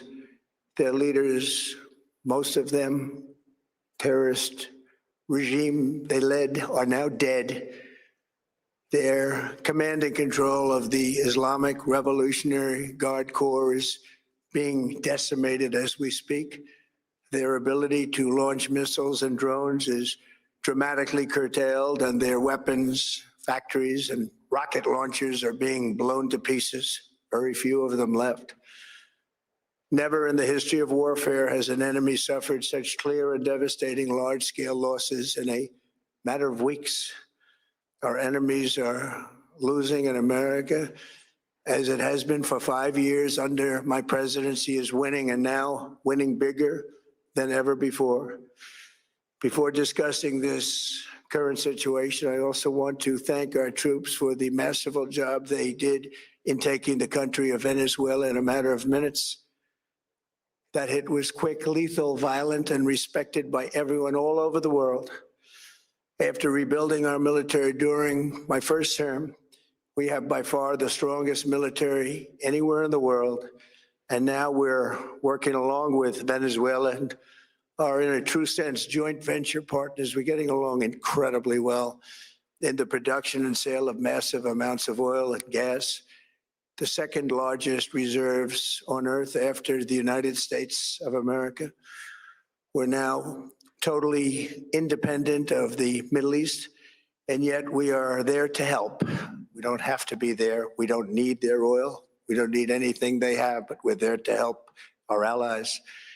Tonight, I want to provide an update on the tremendous progress our warriors have made in Iran and discuss why Operation Epic Fury is necessary for the safety of America and the security of the free world.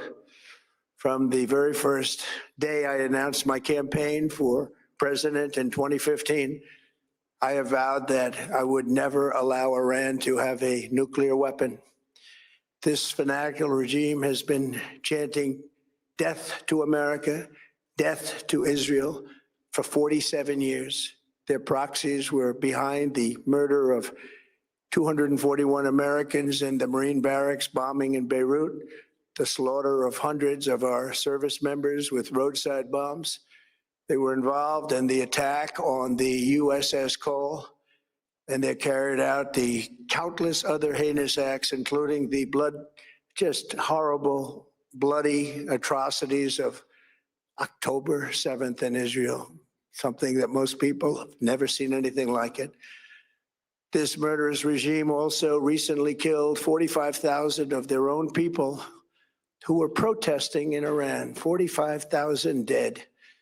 For these terrorists to have nuclear weapons would be an intolerable threat. The most violent and thuggish regime on earth would be free to carry out their campaigns of terror, coercion, conquest, and mass murder from behind a nuclear shield. I will never let that happen, and neither should any of our past presidents. This situation has been going on for 47 years and should have been handled long before I arrived in office. I did many things during my 2 terms in office to stop the quest for nuclear weapons by Iran first, and perhaps most importantly, I killed General Qasem Soleimani in my first term. He was an evil genius, brilliant person, a horrible human being, however, the father of the roadside bomb, and he lived just horrible what he did. Iran would have been perhaps in far better, stronger position. He lived, we would have had probably a different conversation tonight. But you know what? We'd still be winning and winning big. And then very importantly, I terminated Barack Hussein Obama's Iran nuclear deal, a disaster. Obama gave them $1.7 billion in cash, green cash, took it out of banks from Virginia, D.C., and Maryland, all the cash they had. Flew it by airplanes in an attempt to buy their respect and loyalty, but it didn't work. They laughed at our president and went on with their mission to have a nuclear bomb. His Iran deal would have led to a colossal arsenal of massive nuclear weapons for Iran, and they would have had them years ago, and they would have used them. Would have been a different world. There would have been no Middle East and no Israel right now, in my opinion, the opinion of a lot of great experts, had I not terminated that terrible deal. And I was so honored to do it. I was so proud to do it. It was so bad right from the beginning. Essentially, I did what no other president was willing to do. They made mistakes, and I am correcting them. My first preference was always the path of diplomacy, yet the regime continued their relentless quest for nuclear weapons and rejected every attempt at an agreement. For this reason, in June, I ordered a strike on Iran's key nuclear facilities, an Operation Midnight Hammer. Nobody's ever seen anything like it. Those beautiful B-2 bombers performed magnificently. We totally obliterated those nuclear sites. The regime then sought to rebuild their nuclear program at a totally different location, making clear they had no intention of abandoning their pursuit of nuclear weapons. They were also rapidly building a vast stockpile of conventional ballistic missiles and would soon have had missiles that could reach the American homeland, Europe, and virtually any other place on earth. Iran's strategy was so obvious. They wanted to produce as many missiles as possible, and they did, with the longest range possible. And they had some weapons that nobody believed they had. We just learned that out. We took them out. We took them all out so that no one would really dare stop them. And their race for a nuclear bomb, a nuclear weapon like nobody's ever seen before. They were right at the doorstep. For years, everyone has said that Iran cannot have nuclear weapons. But in the end, those are just words if you're not willing to take action when the time comes. As I stated in my announcement of Operation Epic Fury, our objectives are very simple and clear. We are systematically dismantling the regime's ability to threaten America or project power outside of their borders. That means eliminating Iran's navy, which is now absolutely destroyed, hurting their air force and their missile program at levels never seen before, and annihilating their defense industrial base. We've done all of it. Their navy is gone. Their air force is gone. Their missiles are just about used up or beaten. Taken together, these actions will cripple Iran military, crush their ability to support terrorist proxies, and deny them the ability to build a nuclear bomb. Our armed forces have been extraordinary. There's never been anything like it militarily. Everyone is talking about it, and tonight I'm pleased to say that these core strategic objectives are nearing completion. As we celebrate this progress, we think especially of the 13 American warriors who have laid down their lives in this fight to prevent our children from ever having to face a nuclear Iran. Twice this past month, I have traveled to Dover Air Force Base, and it's been something. I wanted to be with those heroes as they return to American soil, and I was with them and their families, their parents, their wives, their husbands. We salute them, and now we must honor them by completing the mission for which they gave their lives. And every single one of the people, their loved ones said, "Please, sir, please finish the job," every one of them. And we are going to finish the job, and we're going to finish it very fast. We're getting very close. I want to thank our allies in the Middle East, Israel, Saudi Arabia, Qatar, the UAE, Kuwait, and Bahrain. They've been great, and we will not let them get hurt or fail in any way, shape, or form. Many Americans have been concerned to see the recent rise in gasoline prices here at home. This short-term increase has been entirely the result of the Iranian regime launching deranged terror attacks against commercial oil tankers in neighboring countries that have nothing to do with the conflict. This is yet more proof that Iran can never be trusted with nuclear weapons. They will use them, and they will use them quickly. It would lead to decades of extortion, economic pain, and instability worse than we can ever imagine. The United States has never been better prepared economically to confront this threat. You all know that. We built the strongest economy in history. We're going through it right now, the strongest in history. In 1 year, we've taken a dead and crippled country. I hate to say that, but we were a dead and crippled country after the last administration and made it the hottest country anywhere in the world by far, with no inflation, record-setting investments coming into the United States, over $18 trillion, and the highest stock market ever, with 53 all-time record highs in just 1 year. It all positioned us to get rid of a cancer that has long simmered. It's known as the nuclear Iran, and they didn't know what was coming. They've never imagined it. Remember, because of our drill baby drill program, America has plenty of gas. We have so much gas. Under my leadership, we are #1 producer of oil and gas on the planet, without even discussing the millions of barrels that we're getting from Venezuela. Because of the Trump administration's policies, we produce more oil and gas than Saudi Arabia and Russia combined. Think of that, Saudi Arabia and Russia combined. And that number will soon be substantially higher than that. There's no country like us anywhere in the world, and we're in great shape for the future. The United States imports almost no oil through the Hormuz Strait and won't be taking any in the future. We don't need it. We haven't needed it, and we don't need it. We've beaten and completely decimated Iran. They are decimated, both militarily and economically and in every other way. And the countries of the world that do receive oil through the Hormuz Strait must take care of that passage. They must cherish it. They must grab it and cherish it. They can do it easily. We will be helpful, but they should take the lead in protecting the oil that they so desperately depend on. So to those countries that can't get fuel, many of which refuse to get involved in the decapitation of Iran, we had to do it ourselves. I have a suggestion. Number one, buy oil from the United States of America. We have plenty. We have so much. And number two, build up some delayed courage. Should have done it before. Should have done it with us, as we asked. Go to the strait and just take it, protect it, use it for yourselves. Iran has been essentially decimated. The hard part is done, so it should be easy.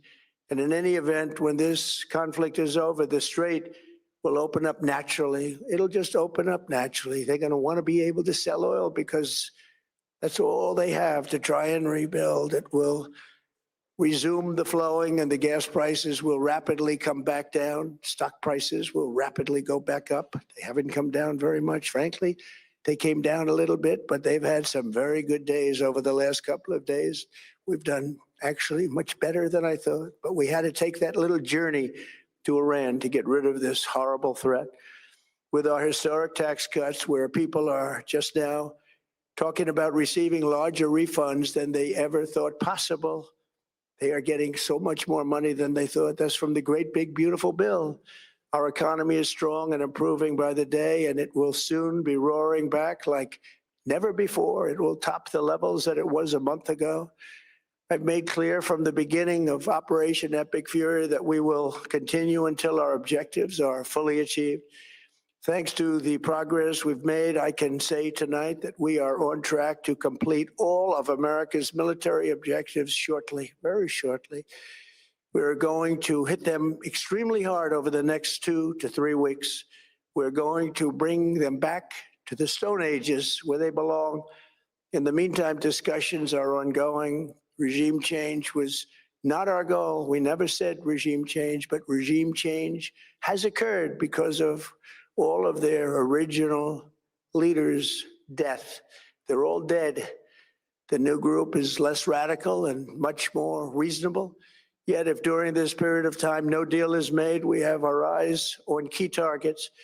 If there is no deal, we are going to hit each and every one of their electric generating plants very hard and probably simultaneously. We have not hit their oil, even though that's the easiest target of all, because it would not give them even a small chance of survival or rebuilding. But we could hit it and it would be gone, and there's not a thing they could do about it. They have no anti-aircraft equipment. Their radar is 100% annihilated. We are unstoppable as a military force. The nuclear sites that we obliterated with the B-2 bombers have been hit so hard that it would take months to get near the nuclear dust, and we have it under intense satellite surveillance and control. If we see them make a move, even a move for it, we'll hit them with missiles very hard again. We have all the cards, they have none. It's very important that we keep this conflict in perspective. American involvement in World War I lasted 1 year, 7 months, and 5 days. World War II lasted for 3 years, 8 months, and 25 days. The Korean War lasted for 3 years, 1 month, and 2 days. The Vietnam War lasted for 19 years, 5 months, and 29 days. Iraq went on for 8 years, 8 months, and 28 days.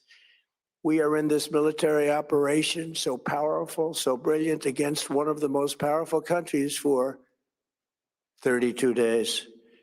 And the country has been eviscerated and essentially is really no longer a threat. They were the bully of the Middle East, but they're the bully no longer. This is a true investment in your children and your grandchildren's future. The whole world is watching, and they can't leave the power, strength, and brilliance. They just can't believe what they're seeing. They leave it to your imagination, but they can't believe what they're seeing, the brilliance of the United States military. Tonight, every American can look forward to a day when we are finally free from the wickedness of Iranian aggression and the specter of nuclear blackmail. Because of the actions we have taken, we are on the cusp of ending Iran's sinister threat to America and the world. And I'll tell you, the world is watching. And when we do, when it's all over, the United States will be safer, stronger, more prosperous, and greater than it has ever been before. May God bless the men and women of the United States Armed Forces, and may God bless the United States of America. Thank you very much and good night.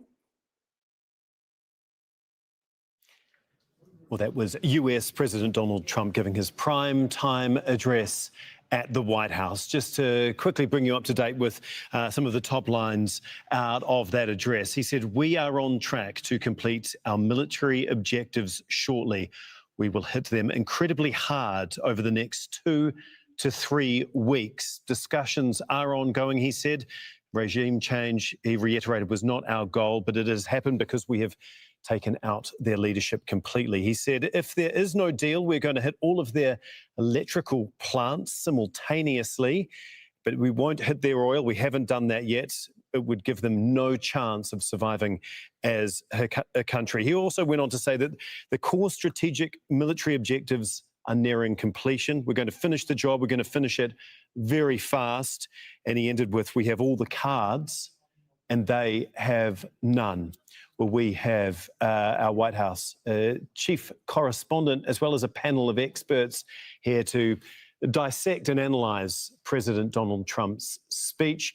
Thank you very much for staying with us. I know you're all obviously listening very, very intently to all of that. I'm going to get all four of our guests, before we come to you, Ellen, to just go through and give us 1 or 2 sentences about what stood out to you. David DeRoche, can we begin with you, please?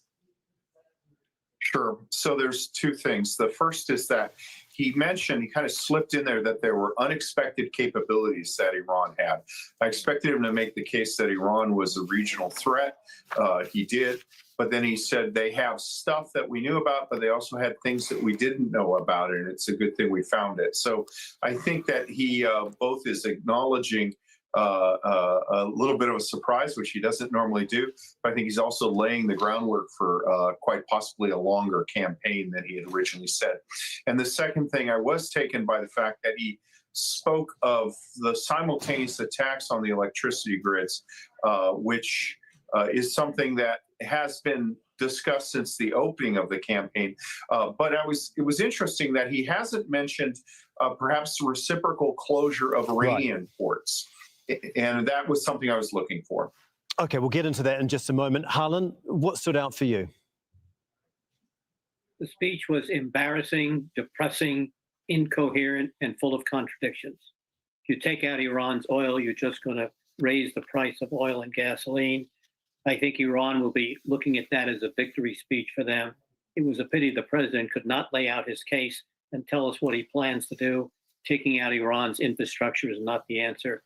And I'm deeply embarrassed and I'm afraid very, very unhappy with that speech. Okay, Ellen Fisher, our US chief correspondent, if we can come to you to help dissect everything that we heard there. Obviously very significant, but he reiterated what we'd already heard from him over the last few days, that this was going to continue for at least another few weeks. He says they've had swift and overwhelming victories. They're getting very close to that final victory and set a timescale of somewhere in the region of 2 to 3 weeks for that to be carried out. We were told there was a possibility he might mention ground troops. There was no mention of that. That he himself had said that he was going to be highly critical of NATO. There was some talk of how the allies should now move in and take control of the Strait of Hormuz, but there was no mention of that. He said many of the strategic goals have been achieved, and over the next couple of weeks they were going to continue their bombing. In fact, he said they were going to bomb Iran back to the Dark Ages. He also made the point that he was going to start attacking their energy infrastructure if they didn't come up with a deal. And of course, Donald Trump said in a Truth Social post early on Wednesday that he thought that they were looking for a ceasefire that had been approached and they had asked for a ceasefire. What is interesting is when he said of the strategic goals, we never looked for regime change, except when he announced this 32 days ago. That was one of the things he talked about. He told the people of Iran it was time to rise up and take control of their government. He was actually talking about regime change. And of course, over the last few days, he's talked about regime change, saying it was important that they were now talking to different people, that the government in Tehran had been replaced with people who were not quite as militant or as radical and were much more intelligent, suggesting that he saw someone there that he could deal with. But this was a very threatening tone to Iran. And it's clear that this operation, Epic Fury, is going to continue for 2 or 3 more weeks. He did touch on the economy. He did talk about how people were finding prices were much higher. But he said, look, the blame is on Iran, not the fact that he started the war. The blame is on Iran because they've threatened the Strait of Hormuz. If they weren't doing that, then oil would still be flowing. But it's clear that that is something that is preying on his mind. But we were looking for how long does this war take? We think 2 or 3 weeks. How does he get out of it? Not entirely clear. And what happens to the Strait of Hormuz? He seems to be suggesting it's up to other countries to secure that. The United States has done their job. Everyone else should now move in and do theirs. Yeah, a lack of clarity on many points. Alan, Henry, if I can bring you in here now. Do you agree with what Alan was saying there, that that was an incredibly threatening speech? It was, and actually, if I can be a bit of a contrarian here, that actually left me with some hope. Normally, Donald Trump's rhetorical style is to be really quite threatening right before there's some sort of a resolution. So I noticed here that he chose not to speak of ground forces and what they might accomplish. That to me was a positive. The threats to civilian infrastructure was also quite striking, as was the assertion that if the shooting stops, if there's a ceasefire, that Hormuz will sort of magically open, right? Because everybody will have a motivation to allow that to occur, including the Iranians. So that to me says that he's still considering the possibility of simply stopping and seeing what everybody else does. I hold that as an actual possibility.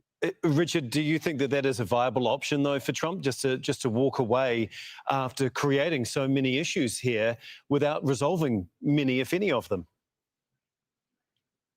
Well, I think he would probably like to be able to do so. But as your other guest had indicated, the issue of the Strait of Hormuz clearly was not addressed. There was no way to ensure that global energy supplies would continue moving through the strait. The idea of us attacking the civilian infrastructure of Iran would be something that would alienate the Iranian people for generations from the U.S.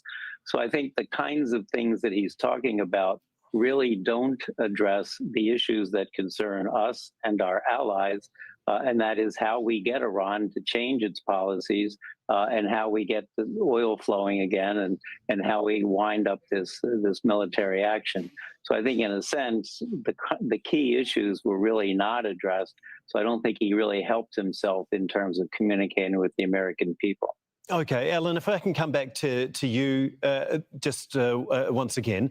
Obviously, part of this exercise was to speak directly to the American people. That is exactly what a primetime speech is meant to do. How do you think that this is going to be received by them? And do you think that will allay many of their fears, whether it is over oil prices or markets or potentially ground troops going in and putting their lives in danger?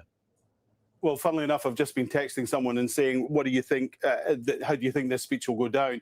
And he said he should have spent much more time speaking on the economy. To be honest, ordinary people in the middle of America don't care what's happening in the Middle East. They may follow it very tangentially on the news, but it's not something they follow every day in the way that you or I do. And so they want to know what's going to happen to their power prices, what's going to happen to their weekly shop. Is it going to get more expensive? And he should have spent more time on that. And perhaps the fact that he didn't, it was suggested to me, is the fact that he's defensive on this. This was the president who said, 1 year after I take office, your energy bills will be half, gas will be much cheaper, so you'll be able to fill your car more often than you do. And he hasn't delivered on that. Here we are, 14 months since he took office. And so that is a weakness for him, and that's maybe why he didn't spend so much time talking about it. Victories for the military will certainly stir the patriotism in most Americans, but it doesn't help put food on the table. And that is the thing most people will vote about, are concerned about, and want to hear from the president. Yeah, David, obviously one of the other major issues is the Strait of Hormuz, and it doesn't really seem like there was any plan to try and get the oil flowing through there. In fact, he said in a message to the US allies, build up some delayed courage, go to the strait and just take it and protect it. Use it for yourselves. The hard part is done. The rest should be easy. It will just open up naturally. What did you make of those comments? And is it really as straightforward and simple as Donald Trump is making out here? Well, I think that his remarks about attacking the energy grid and the oil infrastructure are directed towards Iran and the requirement to open the Strait of Hormuz. I mean, look, what we have here is not, it's kind of a military problem, but it's really a problem of crisis confidence in the insurance industry, the insurance underwriters.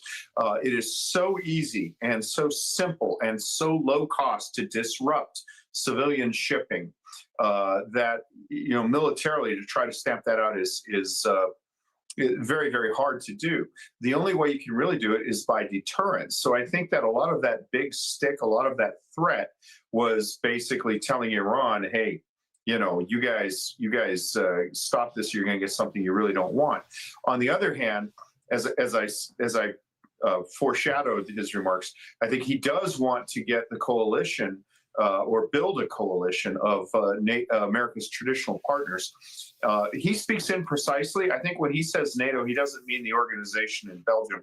He includes like Japan and Australia in that. He means our partners. And he wants them to do more, both to relieve the burden on U.S. forces and also politically, so that he can then turn to the domestic audience and say, look, I brought the world with us. America's in its natural leadership role. Ellen, if I can come back to you once again, just on the US allies and the messaging that Trump put forth in talking about NATO and whether that means it's a wider alliance. I mean, those are some extremely tough words. Basically, the US has done everything so far, and it's now up to the rest of you to sort it out. He didn't, though, talk directly about the NATO alliance, because in the lead up to it, we had heard him multiple times denouncing the organisation, potentially pulling out of the alliance. Well, a couple of things. He can't. I mean, he can't pull out of the NATO alliance unilaterally. He would have to get 2/3 of the Senate to agree. That's a thing that was introduced in the Senate in 2023. And actually, the senator that introduced it is now his Secretary of State, to stop any president unilaterally drawing the United States out of one of the oldest military alliances in the world. He's goading, he's trying to goad his allies into doing something in the Strait of Hormuz, saying, look, we've got plenty of oil. We don't need to come through the Strait of Hormuz. But it's clearly something that has concerned them. And it also, as someone has pointed out to me, shows a lack of strategy. We were told that, of course, they knew that the Iranians would target the Strait of Hormuz. Of course, they knew they would make that a choke point. And of course, they had something that they could help to deal with it.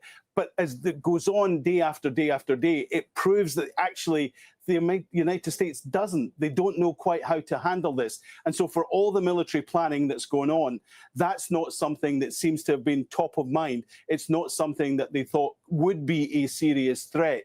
And so Donald Trump trying to goad his rivals into helping the rest of the world, there is some truth in the fact that the United States is not dependent on the oil that comes through there.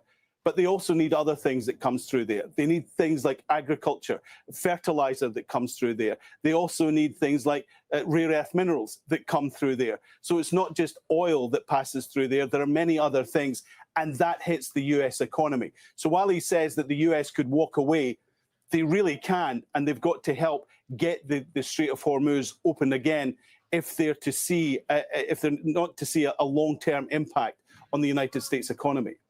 Okay, President Trump addressed Iran's closure of the Strait of Hormuz by saying other countries should take advantage of US strikes on Iran and come and take the oil there, while also adding that the strait will open up on its own.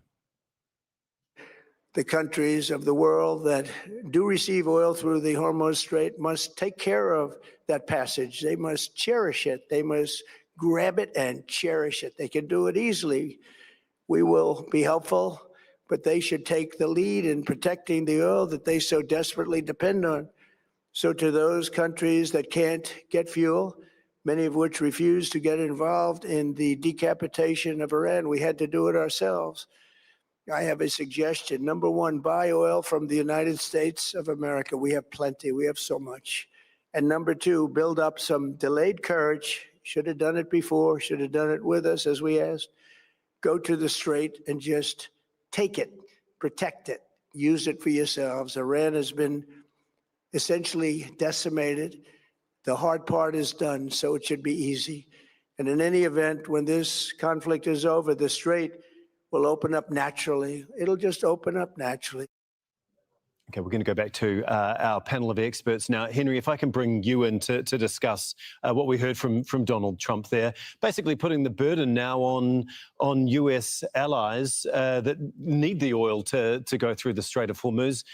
Go in and take it. What did you make of that? And given what we have heard from so many of them and their disdain, not their disdain, their rejection of getting involved in this conflict, that is highly unlikely to happen. Well, I think sooner or later their pragmatism will overcome their sense of upset at not having been consulted before the war started.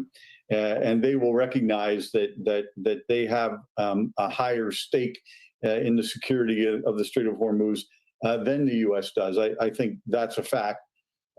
So I suspect that ultimately, sometime in the next couple of weeks, there will form a coalition. There will be some kind of an arrangement with Iran, and the Strait will move toward reopening again. Everybody needs it to reopen. Everybody is, including Iran, is just trying to get the best possible deal. You know, Iran has already amply demonstrated, for the reasons cited by one of the other panelists, that it controls the Strait of Hormuz and it can turn it on and off anytime it wants. I will say that if the U.S. stops shooting at Iran, then the pressure will shift to Iran to do the same thing. And all the international pressure being focused on the U.S. will be somewhat shifted to Iran. And then finally, I just wanted to point out, you know what? Iran is not going to change. And it's good, I guess, that the president thinks that the current leadership, whoever that is more reasonable. But the Iranian empire has been roughly the same and is engaged in the same type of behavior literally for thousands of years. And I actually think it's possible that these guys who were raised up in the very ideological, fanatical Iranian Islamic Republic are going to be worse than the previous guys, except maybe more competent. So not so optimistic on that front, if I may say. Not as optimistic as Trump was in that speech. Richard, if I can bring you in on all of this now, just on the fact that Trump seems to believe that he'll be able to walk away from the Strait of Hormuz and it will sort itself out. What do you make of that? Well, first of all, I think it's very clear that the American public has learned a great deal about the Strait of Hormuz in the last month. And it is true that the American public understands that the U.S. does not get much oil or gas, for that matter, from the Strait, although American farmers are very aware that they get most of their fertilizer coming through the Strait. But Americans also have seen that disruptions of energy coming through the Strait has caused U.S. energy costs to go through the roof. So there is a connection between the Strait being closed and the cost to Americans. So even if President Trump wants to say that whether the Strait is open or closed is indifferent to us, the American people realize that's not the case. But I think along with what Henry was saying, if we can get to some kind of a ceasefire and end to the hostilities, then I do think we will get to the point where something can be arranged to allow shipping again through the Strait. But the wild card might be Israel, because Israel has indicated that it has other goals that it is still seeking, so that even if the U.S. declares that its goals are met, it's not clear that Israel will agree that its goals are met. Indeed. We'll get to Israel in just a moment, David, but if I can just keep talking about this. Has anything actually changed with President Trump's speech? I mean, he didn't announce any ground troops. There was no coalition, announcement to go in and take control of the Strait of Hormuz. His timeline is effectively the same as what he's been saying over the last few days. Yeah, no, he didn't announce any initiative, but he is speaking, to three audiences. So to the American public, which is very impatient when it comes to wars, we expect our wars to be quick, successful, and bloodless on our side, at least. To them, he said, "We're making progress. We're going to achieve our aims. We're dealing with a difficult problem that." Every president for the last 50 years hasn't faced up to. Only I have the guts to do it. To the Iranians, he said, "You've had your fun. We have a lot more where this came from, and we have been holding back. If you don't come around, you're going to get something you really don't want." And then to the Europeans, he basically Europeans, our allies and partners, he said, you guys need to get in the game too. Don't expect us to solve all your problems for you. You didn't have the guts to solve the security problem. We're taking care of that. But the economic problems are yours, not really ours, and you're going to have to deal with it yourself. I just want to highlight something else that President Trump said. He again claimed that the deaths of Iranian leaders constituted a change to the country's regime and reiterated his threat against Iran's civilian electrical network if Iran does not make a deal with the US. Here's what he said on that. Regime change was not our goal. We never said regime change, but regime change has occurred because of all of their original leaders' death. They're all dead. The new group is less radical and much more reasonable. Yet if during this period of time no deal is made, we have our eyes on key targets. If there is no deal, we are going to hit each and every one of their electric generating plants very hard and probably simultaneously. Henry, if I can come back to you on this, I think I saw you shaking your head as you were listening to Donald Trump's comments there. What did you make of that? Look, I'm not sure where he's getting the idea that the successor generation is going to be less radical.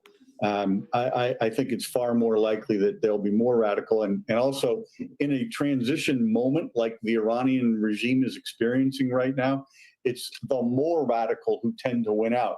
Because if somebody wants to argue that, it's time to make a deal with the Americans, that person will be immediately called out and brutalized and possibly killed as a traitor.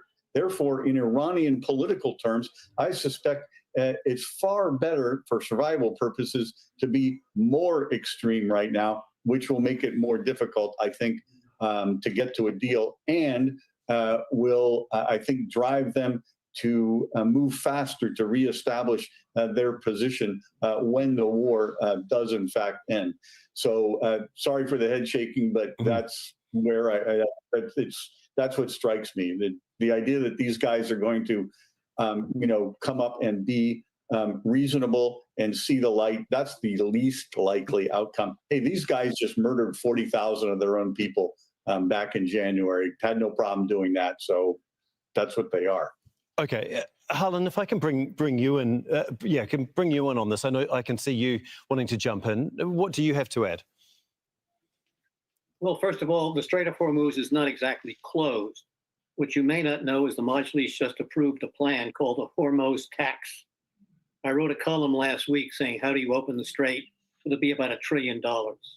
So I think what's going to happen is that there'll be some kind of agreement. There are already talks with Pakistan and India who are allowing their ships to get through. So I think there are going to be payoffs. But I think something else that we need to realize, Trump's speech was remarkably fact-free. He talked about how brilliantly the military did, and the military did. But compared to Desert Storm in 1991 and Iraqi freedom in 2003, our military did far, far better. So the comparisons are really not, to me, seemingly worthwhile. There is no existential threat. Iran was a long way from making long-range rockets. And even though they had 60% enriched uranium and possibly 900 pounds, they were not very, very close to making a bomb. And even if they did, the bombs would be too massive to be able to be transported. I think that the issue here is that Trump is probably paving his way for an extrication strategy. But one thing I will say is virtually certain: Iran will develop a nuclear weapon over time. And this is causing an existential problem from Israel. The dilemma that we faced was that our engagement in Iran, in my mind, was not existential. It is existential for Israel. So what is Israel going to do now that it seems to me inevitable? Whether it takes 10 or 20 years, Iran is very likely to develop a bomb. Even if we back out, what does the Israelis do? That's going to be a major point of contention, for which I do not have a very good answer as to how to solve. No. Richard, if I can bring you in on this point, obviously many countries around the world will be watching very closely Donald Trump's remarks. No doubt, no one closer than Benjamin Netanyahu. How do you think that he is going to assess Trump speaking there, and what will worry him most? Well, I think the potential that Trump would make a decision to end U.S. military engagement is something that he would not want to see, because it seems clear that Israel wants to continue to do a lot more military damage to Iran. I think, in fact, Israel would be more prepared than the U.S. to really begin to strike critical infrastructure in order to really set back Iran's ability to recover and to reconstitute any of its military activity. That's not something the U.S. has wanted to do. So we'll have to see if Israel does take that kind of course, in particular, if President Trump does end our military engagement, say, in the next couple of weeks. So I don't think he was probably pleased to see the idea that we might be standing down. There was no mention of ground forces. So in that sense, it doesn't seem like it would be the kind of speech that would cause him to feel like the U.S. is going to stay in this for the longer haul to help Israel reach its goals. Yeah, David, if I can bring you in on this, how aligned do you think that the U.S. and Israel are on what still needs to be achieved here? Well, I think militarily, the U.S. and Israel are pretty much in lockstep. But I think politically, as Ambassador Schmierer said, there are different political objectives here. I think it might be instructive to look at the case of Syria, where once the Bashar al-Assad regime fell, the United States just said, okay, there's a new guy. Let's find a way to work with him. Israel, on the other hand, said, yeah, this guy may be a good guy, he may not be a good guy, but, you know, he's just one guy. And they launched on a protracted campaign to ensure they destroyed, you know, any aircraft, any artillery piece they could find to ensure that Syria would never, in the near future, pose a threat to Israel. I think we'll see the same thing in Iran. I think that President Trump is content to do what he said, which is just remove Iran's ability to reach out and harass and attack its neighbors. And then I think he has confidence that maximum pressure and economic power will lead to a lasting regime change from within Iran. Israel doesn't want to wait for that. I think they want to get rid of the regime on their own. So we don't have a schism yet, but once military success is achieved, I think we'll see one. Okay, we're going to bring in Rob McBride now. He's been following developments for us from the Jordanian capital, Amman.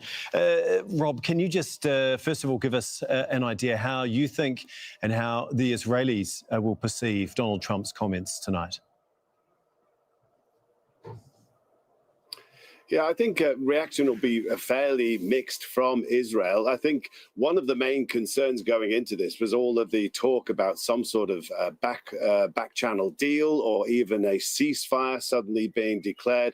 That was of real concern to Benjamin Netanyahu, to the Israeli coalition in government at the moment, that the US allies might suddenly declare a ceasefire. There would be all sorts of pressure then on Israel to do likewise. Even worse for Israel would be that if some sort of deal had been done, there may have been some condition placed on the ceasefire coming into effect, or some deal coming into effect, which was meant to protect Hezbollah, that Israel would have to give up its gaining momentum offensive in southern Lebanon, which in some respects is now more of its focus as it looks ahead, as it looks to directing its resources, which aren't limitless, into southern Lebanon rather than Iran itself. So there is, I suppose, a slight relief that they're not talking about any ceasefire, that for the next couple of weeks at least, the US is talking about continuing this intensive air campaign. That seems to fit with Israel's timetable. We heard from Netanyahu a few days ago in an interview with a US network that he was in his reckoning just over halfway through their list of targets. Other spokespeople for the Israeli military have said that they're into the conclusion phase. They've only got a few days to go, but 2 weeks of an intensive air campaign would seem to fit with Israel's timetable as it stands at the moment. What happens after that, if there is some kind of agreement that might require Israel to desist, to pull back, to stop its attacks on Iran under US pressure, well, that's another concern. But for the next couple of weeks at least, so far so good. Okay, thanks so much for that, Rob McBride, for us in Amman. We're going to go to Mohammed Val, who is in Tehran for us. And as we heard, Donald Trump repeated his threats to strike Iran's energy infrastructure if it did not reach a deal. Is that likely, though, these latest threats likely to get Iran to negotiate? Well, the likelihood that this is going to force the Iranians to negotiate is slim, I think, because none of what he said tonight is new to the Iranians. The same threats, the same types of ideas and rhetoric against Iran. That's what he said in this speech tonight. And for Iranians, there is nothing, almost nothing new in this speech. And for them, they will continue also the same type of rhetoric. They will continue to focus on the military defense, on the military retaliations, and they will continue to say that there are no negotiations because none of what he said tonight is going to encourage them to change their stance towards this war. To the contrary, I think the leaders here will say, look, this is what we told you. There is nothing that he is going to put on the table of anything concrete and tangible for the Iranians to make them change the way they are approaching this war. And I think that's what the leaders here are going to say regarding this speech. There is no offer there on the table. There is no new offer except that call for a deal, which is unclear to the Iranians because they haven't seen any willingness to compromise on the part of the Americans regarding the 5 demands by the Iranians and those 15 points by the Americans. The gap is still very wide between the two sides. And there is no revelation for Iranians in this speech. There is the same rhetoric, the same threats to bomb Iran back into the Stone Age where Iran belongs. That's going to be very vexing to the leaders here and to also a cross-section of the Iranian people who are not necessarily against or pro-government, because the majority of Iranians will be fearing the consequences of what Trump said tonight if he's going to follow it with action, if he's going to obliterate the water and particularly the energy facilities. That's going to punish the entire 90 million Iranians. And those who have had some expectation or hope that this war is going to liberate them, tonight they will think again about their convictions. And they will say, no, this is something that is going to touch us, our families, our children, our future. This discourse, the discourse contained in this speech tonight is going to be used by Iranian leaders to say to the Iranian people, look, you don't have anything to hope for from the Americans at this stage. Thank you so much for that update, Mohammed Val, for us with the view from Tehran. Well, US President Donald Trump said the next 2 weeks of attacks on Iran will be severe. Thanks to the progress we've made, I can say tonight that we are on track to complete all of America's military objectives shortly, very shortly. We're going to hit them extremely hard over the next 2 to 3 weeks. We're going to bring them back to the Stone Ages where they belong. Okay, I'm going to bring our guests back in. David, if I can come back to you on this, what is there left for the US and Israel to actually hit? Because in the hours before Donald Trump spoke, we heard from Central Command, US Central Command, that there had been 13,000 combat flights and that hit 12,000 targets. Yeah, good question. So some targets need to be hit several times, but you're right. You hit on one of the problems with aerial bombardment. At one point in the Korean War, the Air Force commander was asked, what can you do to help us? And he said, I can make the rubble bounce. We're not at that point yet. A lot of the attacks have been directed against regime officials who are moving targets. And of course, Iran is a modern state. So if one person is killed, another person moves up and then he can become targeted. We've also seen an evolution from the tactical necessity of destroying the air defense network. And President Trump made a point of saying that the air defense network is history, and I think he's correct on that, towards ballistic missile sites, storage sites, moving up the supply chain for ballistic missiles to things like the factories that make the motors, the warheads, to the steel mills that make the bodies of the missiles, things of that nature. Right. So there are still a number of targets. Increasingly, you get towards dual-use technology, a factory that produces a military product but also produces a civilian product. That's where it starts to get problematic.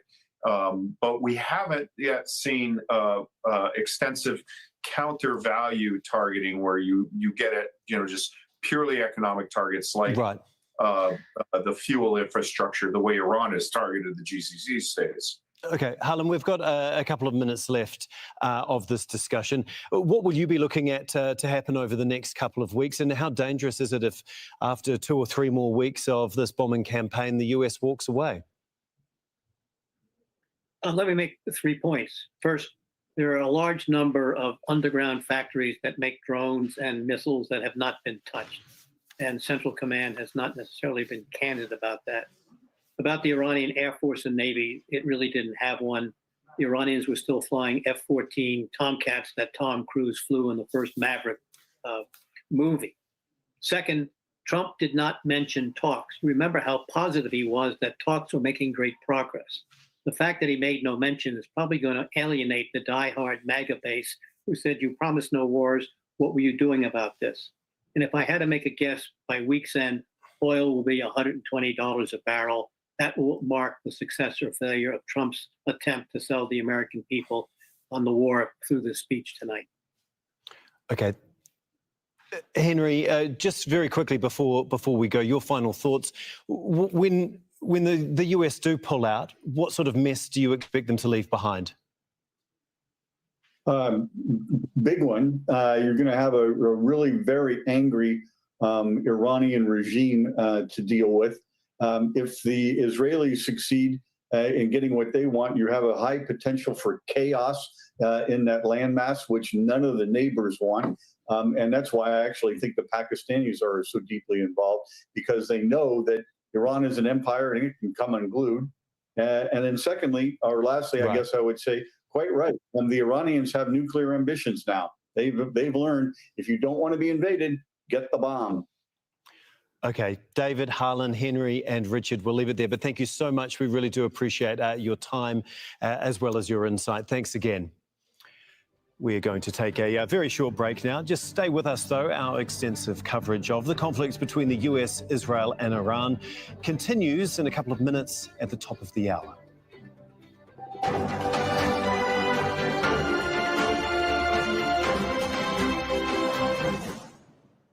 The latest news as it breaks. A Russian oil tanker is on its way to Cuba carrying something like 670,000 barrels of desperately needed fuel. With detailed coverage. We have been hearing a number of gunshots by the Israeli military, and this is another explosion very close to where people are living. From around the world. Many have told us that they're here to take a stand against what they call the politics of hate and division.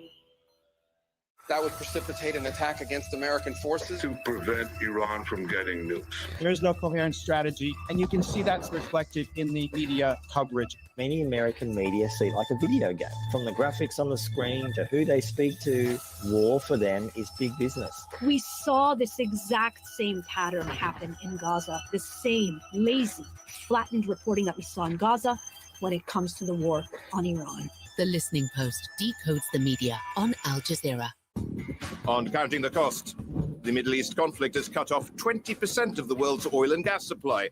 Countries are scrambling for alternatives. Many are moving to expand coal output. Others are turning to nuclear power and renewables. But will governments be able to make up for the energy shortfall? Counting the cost on Al Jazeera.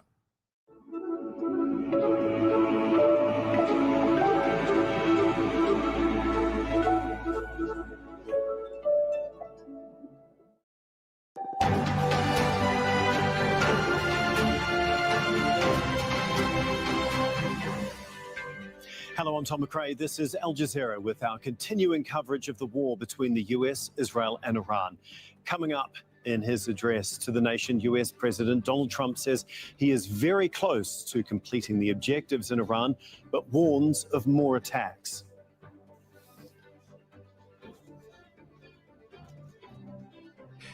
We're going to hit them extremely hard over the next 2 to 3 weeks. We're going to bring them back to the Stone Ages where they belong. The Iranian president sends a letter to the American people saying his country has no hostility towards the people of the US, Europe or its neighbours. Israel under fire, Iranian missile strike near Tel Aviv, injuring 4 people and damaging water systems. 3, 2, 1, booster ignition, and liftoff. And in other news, the first crewed mission to circle the moon in more than half a century blasts off from Florida with 4 astronauts on board.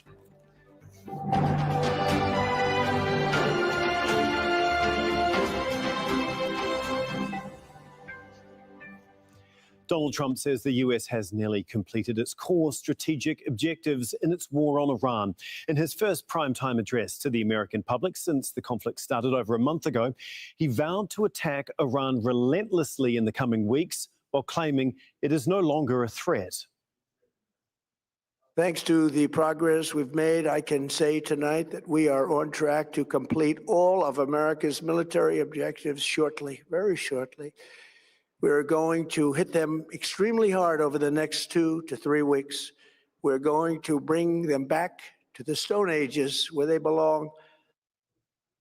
Well, earlier, President Donald Trump said Iran has asked for a ceasefire, but Iranian officials have told Al Jazeera those diplomatic conversations have not taken place and deny asking for a ceasefire despite Trump's claims. In a letter addressed to the American people, Iran's president, Masoud Pezeshkian, says the Iranian people harbour no hostility towards the American people, Europe or neighbouring countries. But the letter says Trump's threat to attack Iranian vital infrastructure would be a war crime, and such actions carry consequences that extend far beyond Iran's borders.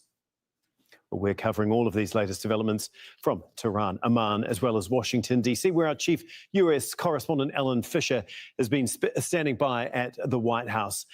Alan, after Donald Trump's speech, what has changed?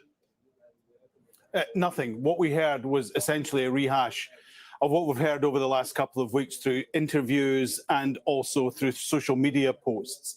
He didn't talk in any great length about the thing that concerns most Americans, which is the economy. And again, for Donald Trump, it was full of contradictions. While he's often said how this isn't a war against the Iranian people, he's talking about how over the next 2 or 3 weeks, he's going to bomb Iran back to the Stone Age. He talks about how we were never after regime change, but on the day he announced Operation Epic Fury, he talked about how he wanted to see the Iranian people rise up and overthrow their government. He's talked about how there is a 4 to 6 week window. He's talking about core objectives being achieved sometime in the next 2 to 3 weeks. He has been talking since March the 9th about how the war is effectively over, how there's very few things left to bomb. And of course, we were told, and Donald Trump himself gave an interview a few hours ago saying that he was going to be very critical of NATO. He didn't actually mention NATO at all. He talked about the countries that need to use the Strait of Hormuz for oil and how they should go in and take over that part of the world.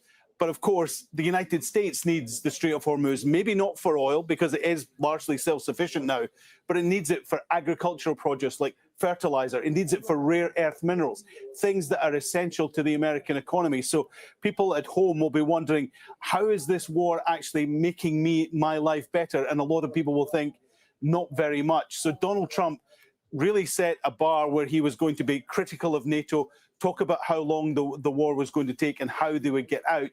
He managed to talk about possibly ending the war in 2 to 3 weeks.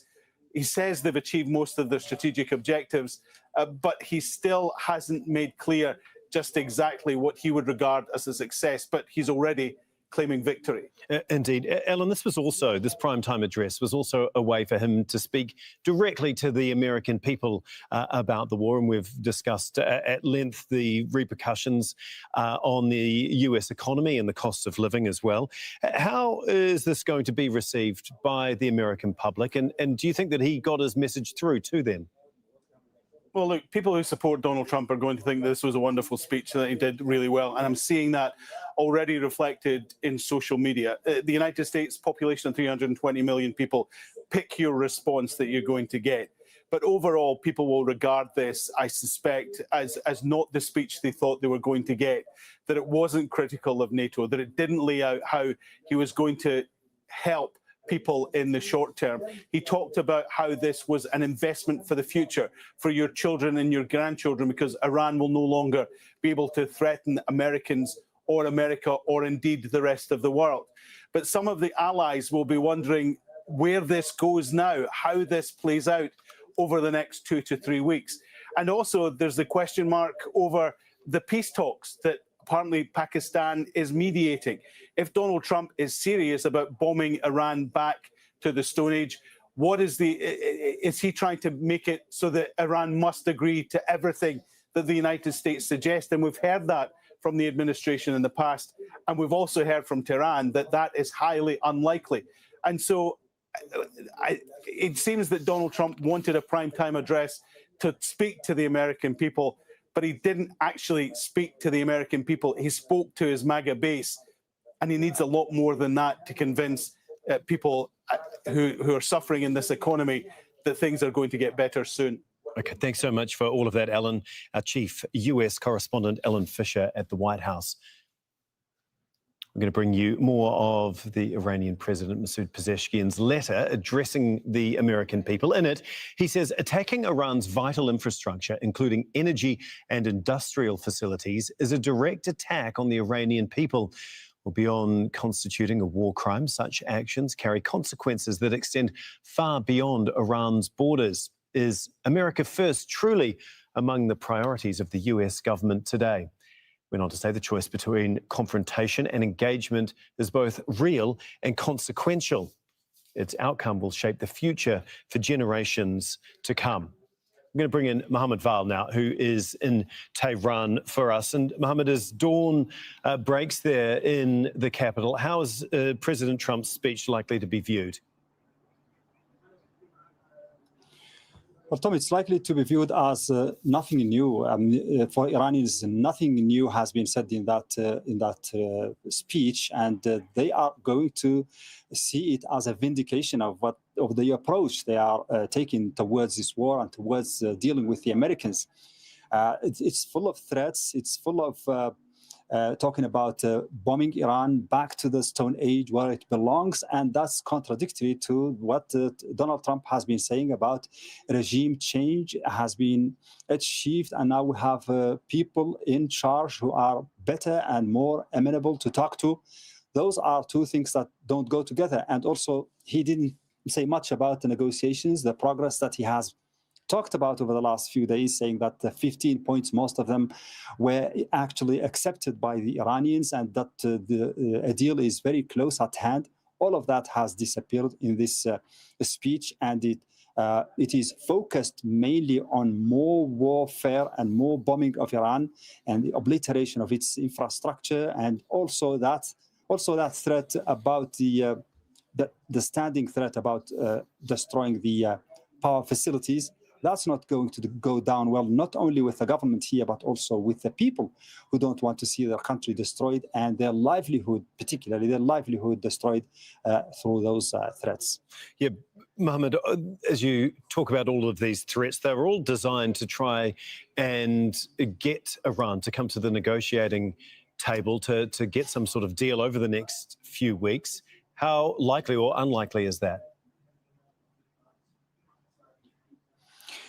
Well, we can only say what the Iranians are reiterating every single day. They're not very much impressed by the offers from Washington because they don't believe in them and they don't think that the Americans are serious about negotiations or about reaching a deal. So far, they have not. They say they have not even yet responded to the 15 points of the American side, and they have not even submitted their own points. So that means there is no preparation going on for those negotiations, despite the fact that the Pakistanis are doing their best, and also some other countries in the region are trying to help with that.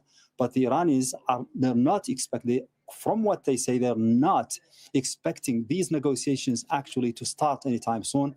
What they expect is more bombing, just as the American president has said, and what they are preparing for that by way of retaliation or response is more missiles on Israel, more missiles on the region.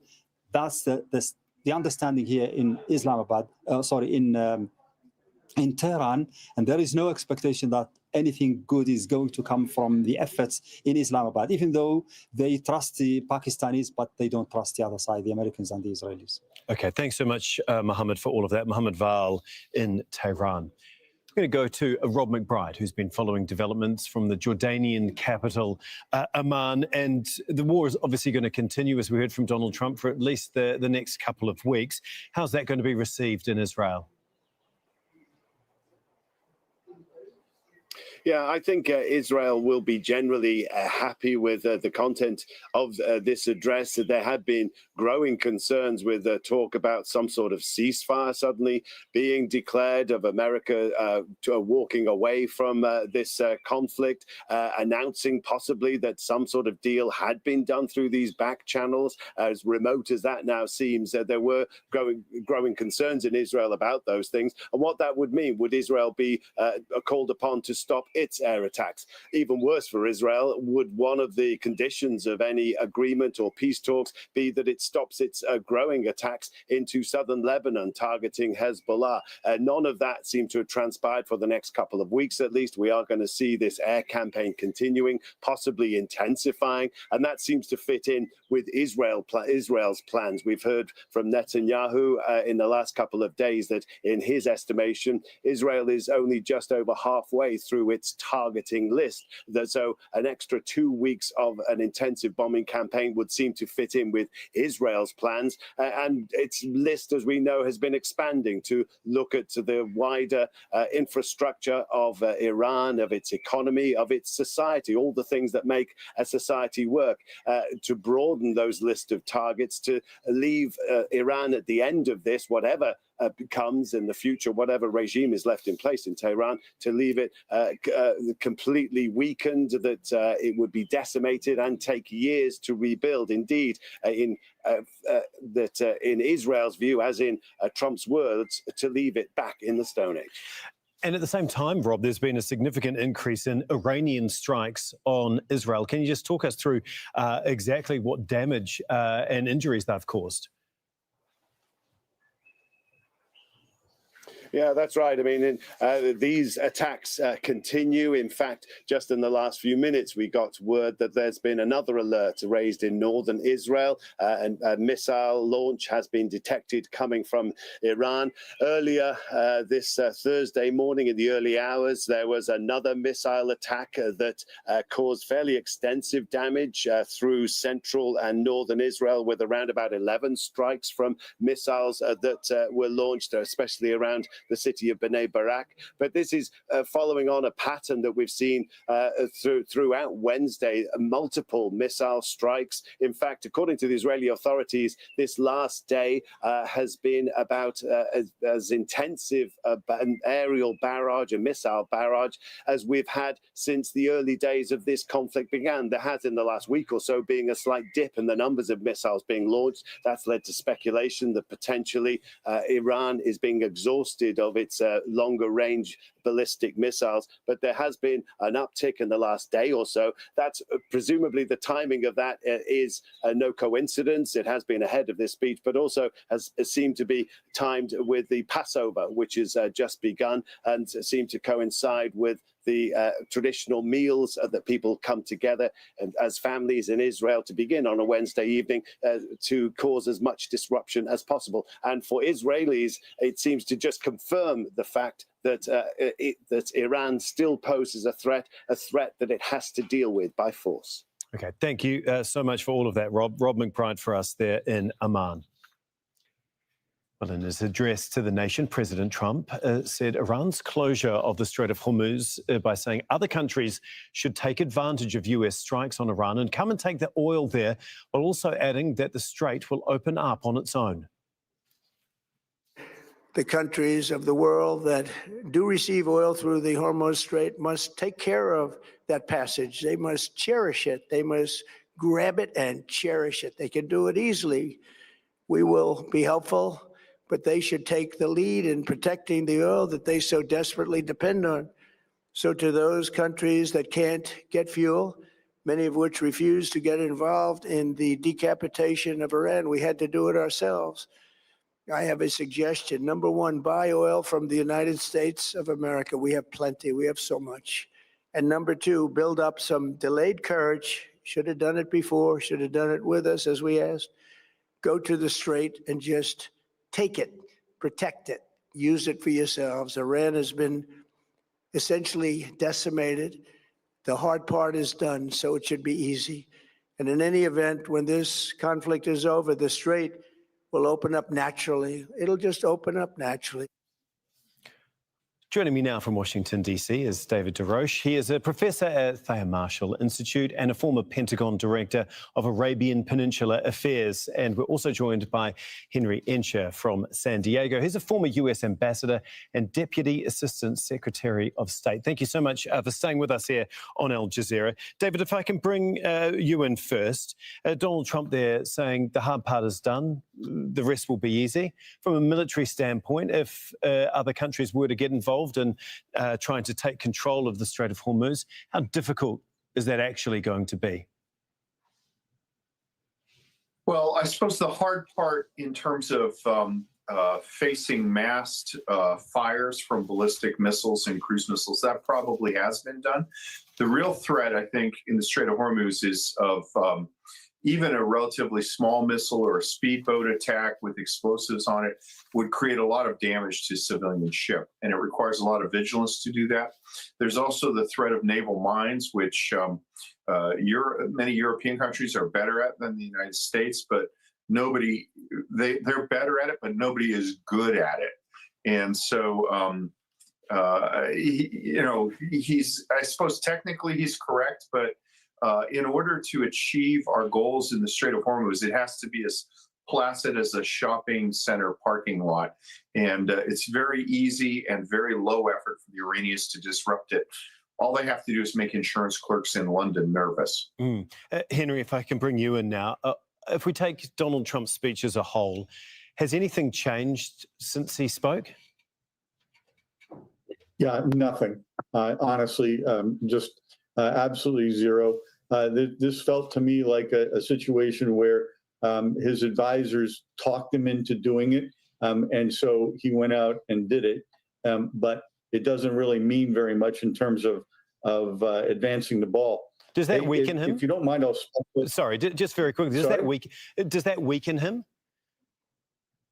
I don't think it changes the situation much because his base is with him. Although his base is getting smaller, right?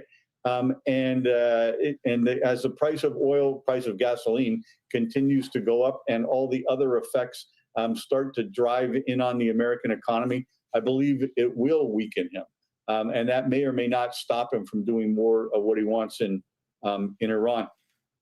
Could I mention here? I think a driver that may cause him to change the directions here somewhat. The upcoming meetings.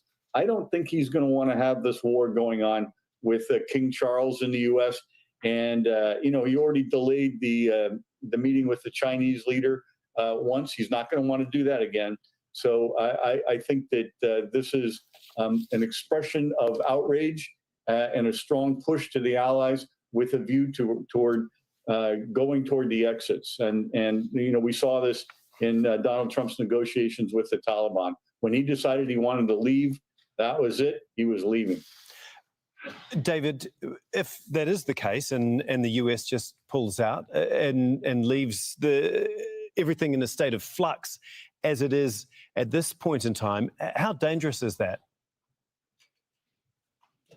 Well, it's pretty dangerous. I mean, I suppose that our partners would basically have to pay tribute to Iran. What do you mean by that? Well, Iran is charging $2 million for a ship to traverse the Strait of Hormuz, which are international waters. So if the United States is not there to basically punish Iran for trying to do that, then I think their only option, they don't have the military ability to land forces the way that the United States might be able to do it. They don't have the deterrence capacity that the United States has. So I think they just pay up. And obviously that would be a huge damage to American prestige in the region. And I think that it would handicap us for a long. As if they're having to pay $2 million for Hormuz. Henry, what lasting damage do you think is going to be done here to the US alliances with the UK, Europe, as well as other countries, Asian countries like Japan and South Korea, as well as Australia and New Zealand? Well, it'll be interesting to see the extent to which this pushes them, to greater self-reliance on the one hand, but on the other, to also look for alternatives, right? I think it's just as likely that the Europeans, and on the one hand, will have to deal with Russia at some point, although Russia's been greatly weakened. We appreciate your subscription. This broadcast is shifting to our horizontal feed only and no longer in shorts.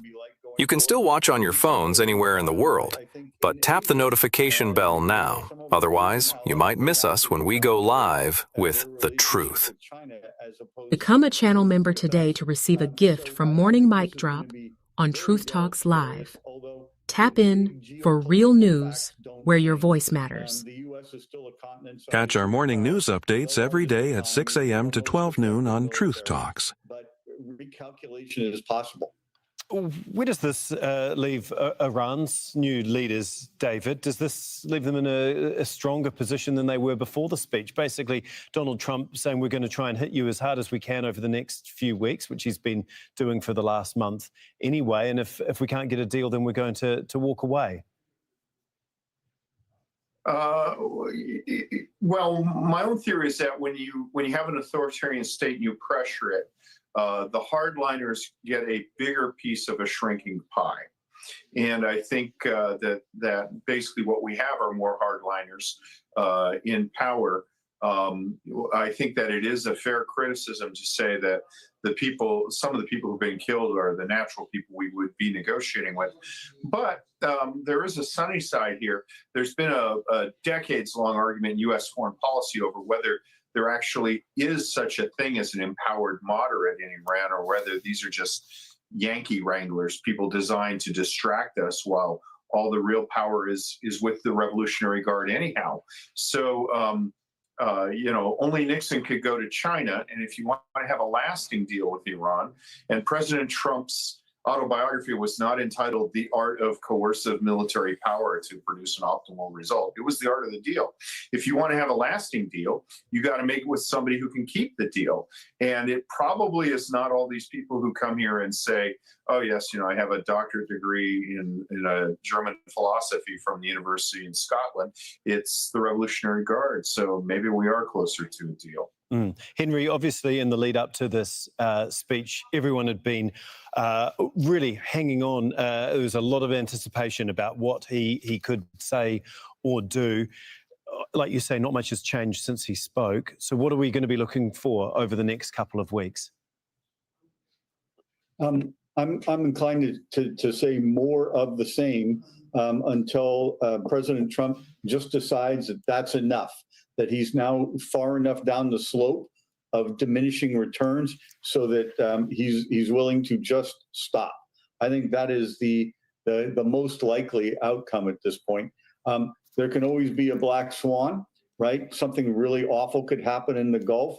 something really awful could happen to our forces deployed there, or the president could decide to use some of those forces, and again, something really awful could happen. So I actually think walking away within the next 2 weeks or so is the most likely outcome. Then some sort of a deal with the Iranians, whoever the Iranians are, and then finally, the least likely is something really awful has the effect of lengthening the war.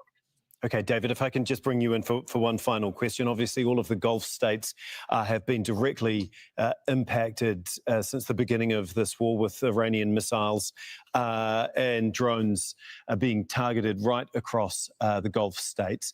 How do you think that they will be viewing Donald Trump's comments, and where does it leave them if the US does walk away in a few weeks? Well, if the U.S. walks away and leaves an angry Iran in place that still has the ability to affect them, that's kind of the worst case scenario. That's poking the bear and then saying, "Oh well, you got a problem with your bear. I'm out of here."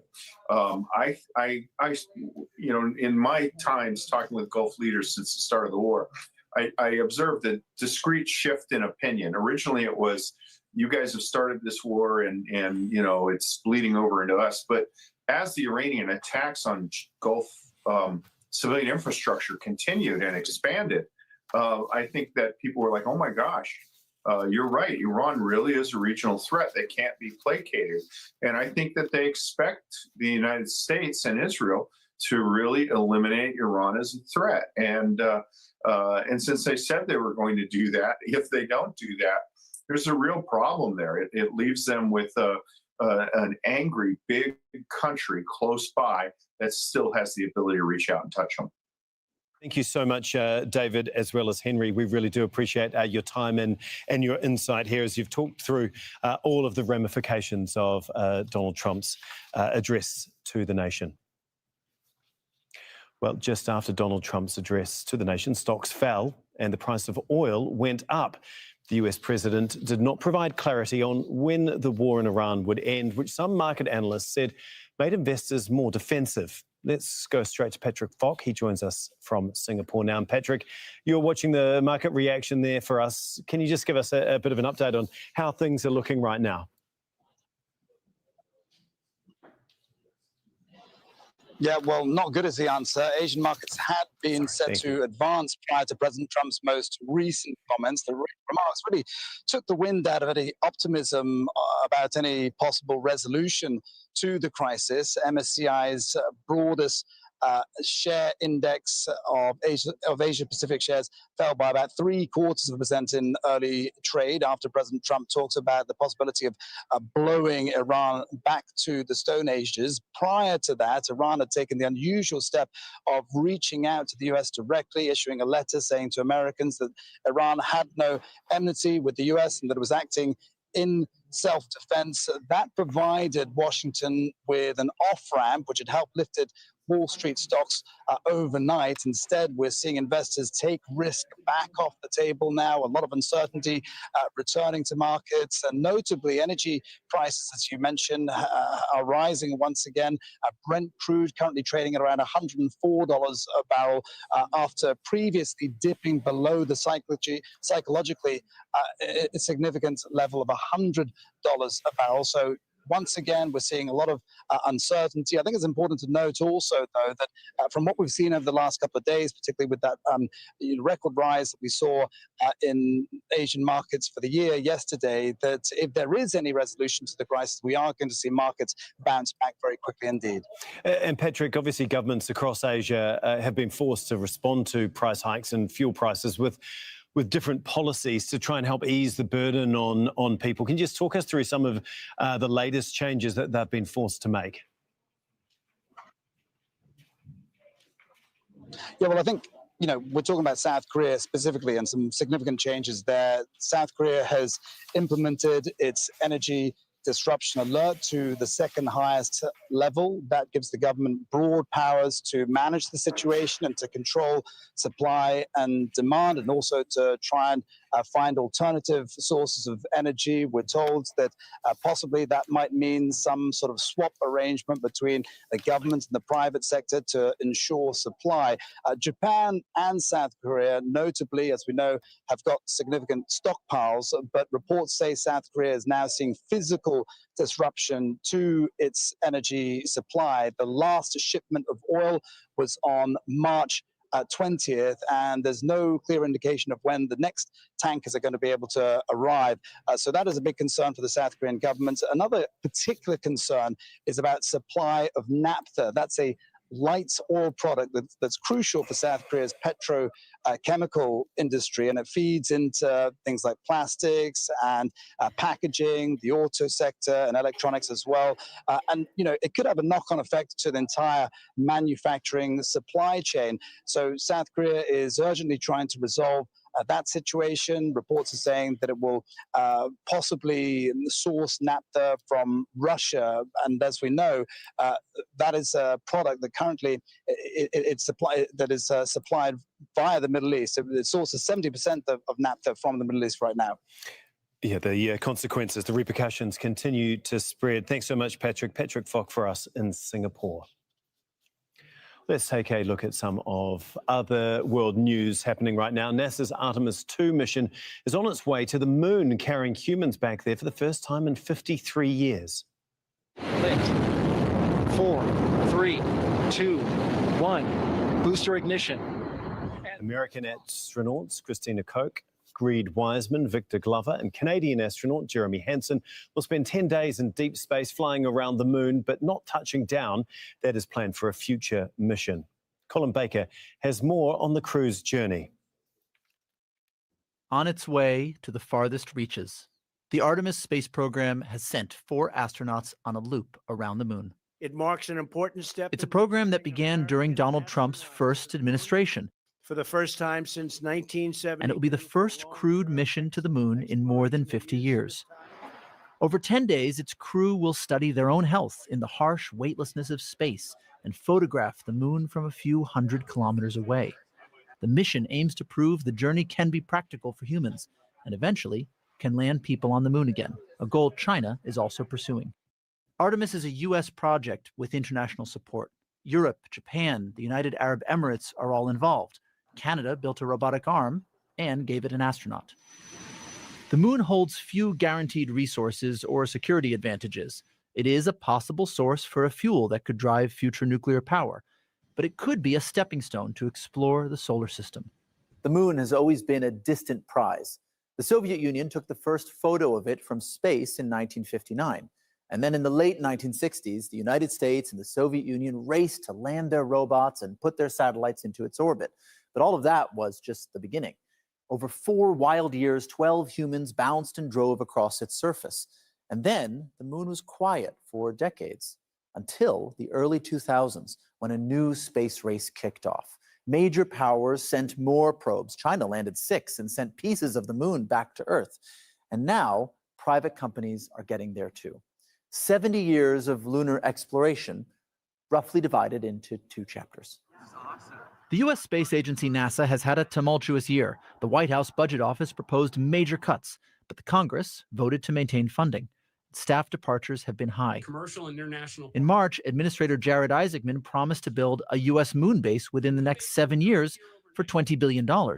The request came days after media reports said the Pentagon wanted $200 billion to fund the Iran war. The vehicle's ready, the system is ready, the crew is ready, and behind this flight stands a campaign. Landings, a lunar base, a nuclear propulsion into deep space. That begins, not ends, with what happens on Wednesday evening. If the mission succeeds, these 4 astronauts will go farther from home than any humans before them, around the far side of the moon. They'll be blocked from all communication from Earth while they're there, and for a few hours, they'll be totally cut off from the world below. Then they'll return to it, to splash down in the Pacific Ocean. Colin Baker, Al Jazeera. The top U.S. court has been hearing arguments on the validity of President Donald Trump's executive order limiting automatic birthright citizenship. President Trump's order would prevent automatic citizenship for children born in the US to non-citizens and non-residents. The birthright citizenship clause is part of the Constitution. Trump attended the session, making him the first sitting president to do so. Patty Calhoun reports. Now, would you shout? Outside the Supreme Court, a sizable crowd loudly demanding the justices uphold what has been the law of the land since 1868. All babies born here are automatically American citizens.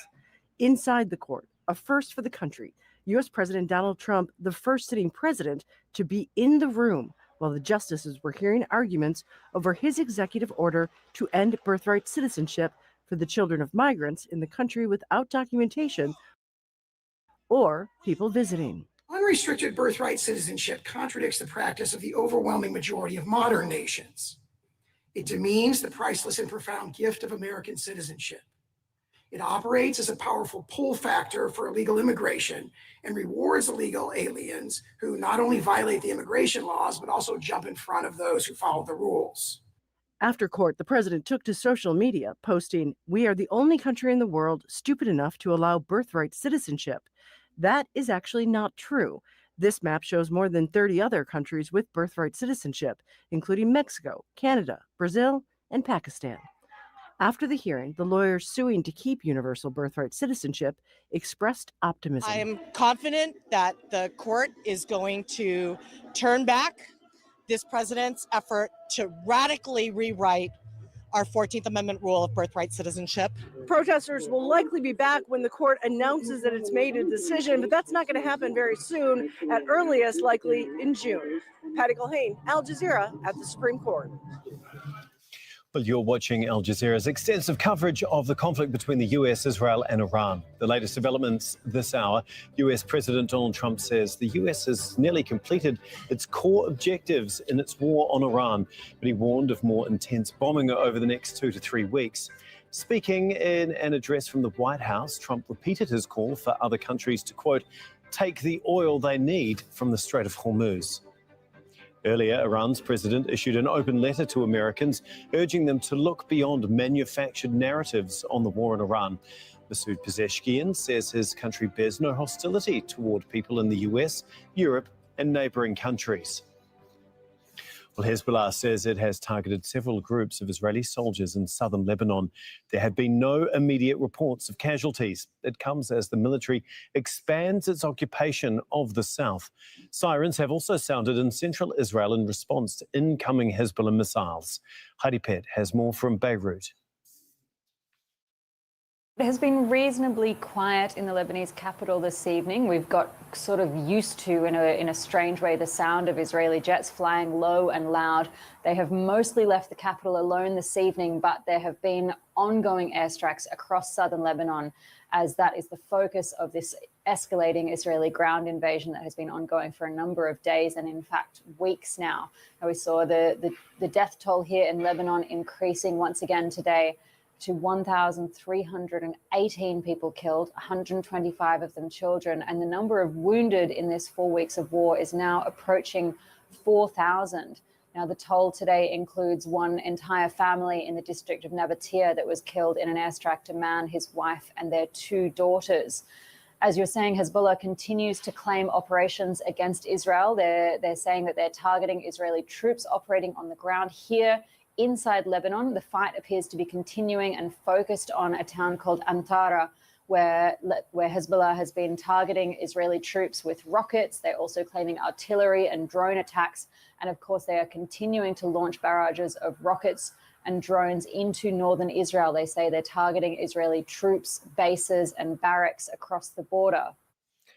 The UN says it continues to investigate the death of 3 Indonesian UN peacekeepers in Lebanon.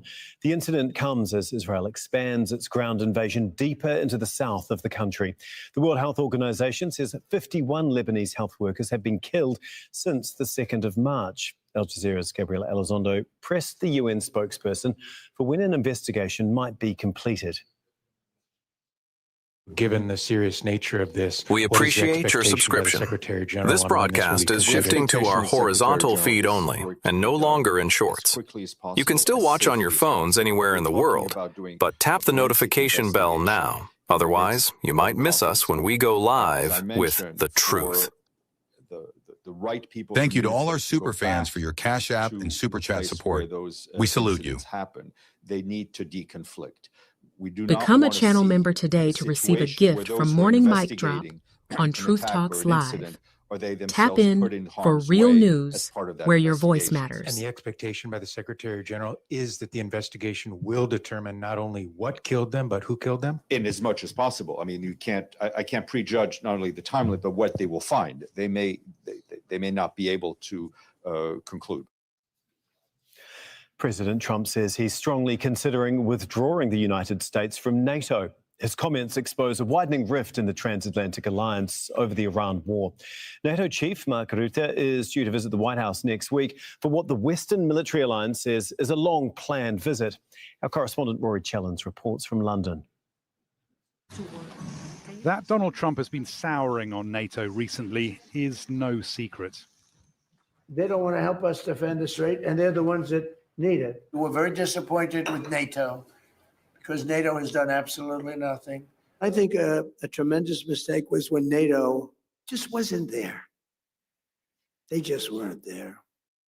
That he's considering leaving the 77-year-old military alliance must now be taken seriously, following an interview with British newspaper The Telegraph. Oh yes, I would say it's beyond reconsideration, Trump said. I was never swayed by NATO. I always knew they were a paper tiger. And Putin knows that too, by the way. A genuine possibility or Trumpian bluff to extort support for his war? That's the calculation leaders are having to make. This was the UK Prime Minister Keir Starmer. Whatever the pressure on me and others, whatever the noise, I'm going to act in the British national interest in all the decisions that I make. Oh, wow. Thank you for the super chats coming in. Please support independent media like Morning Mic Drop on Truth Talks Live, where your voice matters. Ça s'appelle la défense collective et la dissuasion aussi. Let me remind you what NATO is. It is a military alliance concerned with the security of the Euro-Atlantic region. It is not designed to carry out operation in the Strait of Hormuz, which will be a breach of international law. De l'espace euro-atlantique. But European security would be shattered without US involvement. There is no NATO without the US, as the Polish defense minister admitted on X, though he added, there is also no strong US without its allies, without us. This memorial honours the British servicemen and women who fought in Afghanistan and Iraq, wars led by America but fought alongside its allies, NATO allies. Thank you for subscribing to Truth Talks Live. Be sure to like this video now to keep our algorithm high. Was ever invoked was not to defend Europe, but to defend America after 9/11. Rory Challens, Al Jazeera in London. The Iran war has triggered a severe economic crisis across Africa. Countries reliant on fuel imports are facing an unprecedented energy crisis because of the sea traffic disruption at the Strait of Hormuz. Kulsum Sharif explains. Hundreds of millions of Africans have been forced to adapt to higher fuel costs in the past month because of what's happening here. From South Africa to Egypt, fuel costs across the continent have jumped. The steepest rise of around 65% is in Nigeria, one of Africa's leading oil producers. Oil prices here are deregulated, which means they're determined by market forces and not the government. Also, the country imports refined fuel products because of its limited domestic refining capacity. Now, governments are announcing energy-saving measures. In Zimbabwe, they are increasing the amount of ethanol in petrol from 5 to 20%. Others, like South Africa, are reducing taxes on fuel. Now, in Ethiopia, this is what we are seeing. People waiting for hours to fill up. Now, the country imports all its fuel from the Gulf and has begun rationing petrol as shortages hit supplies, and diesel supply has nearly halved.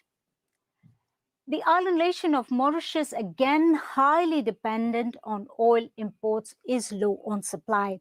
A shipment expected in March has failed to arrive. The government has announced energy-saving measures with stocks just for about 15 to 20 days left.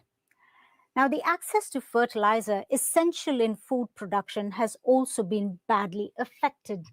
Now, the near closure of the Strait of Hormuz has halted 1/3 of global fertilizer trade.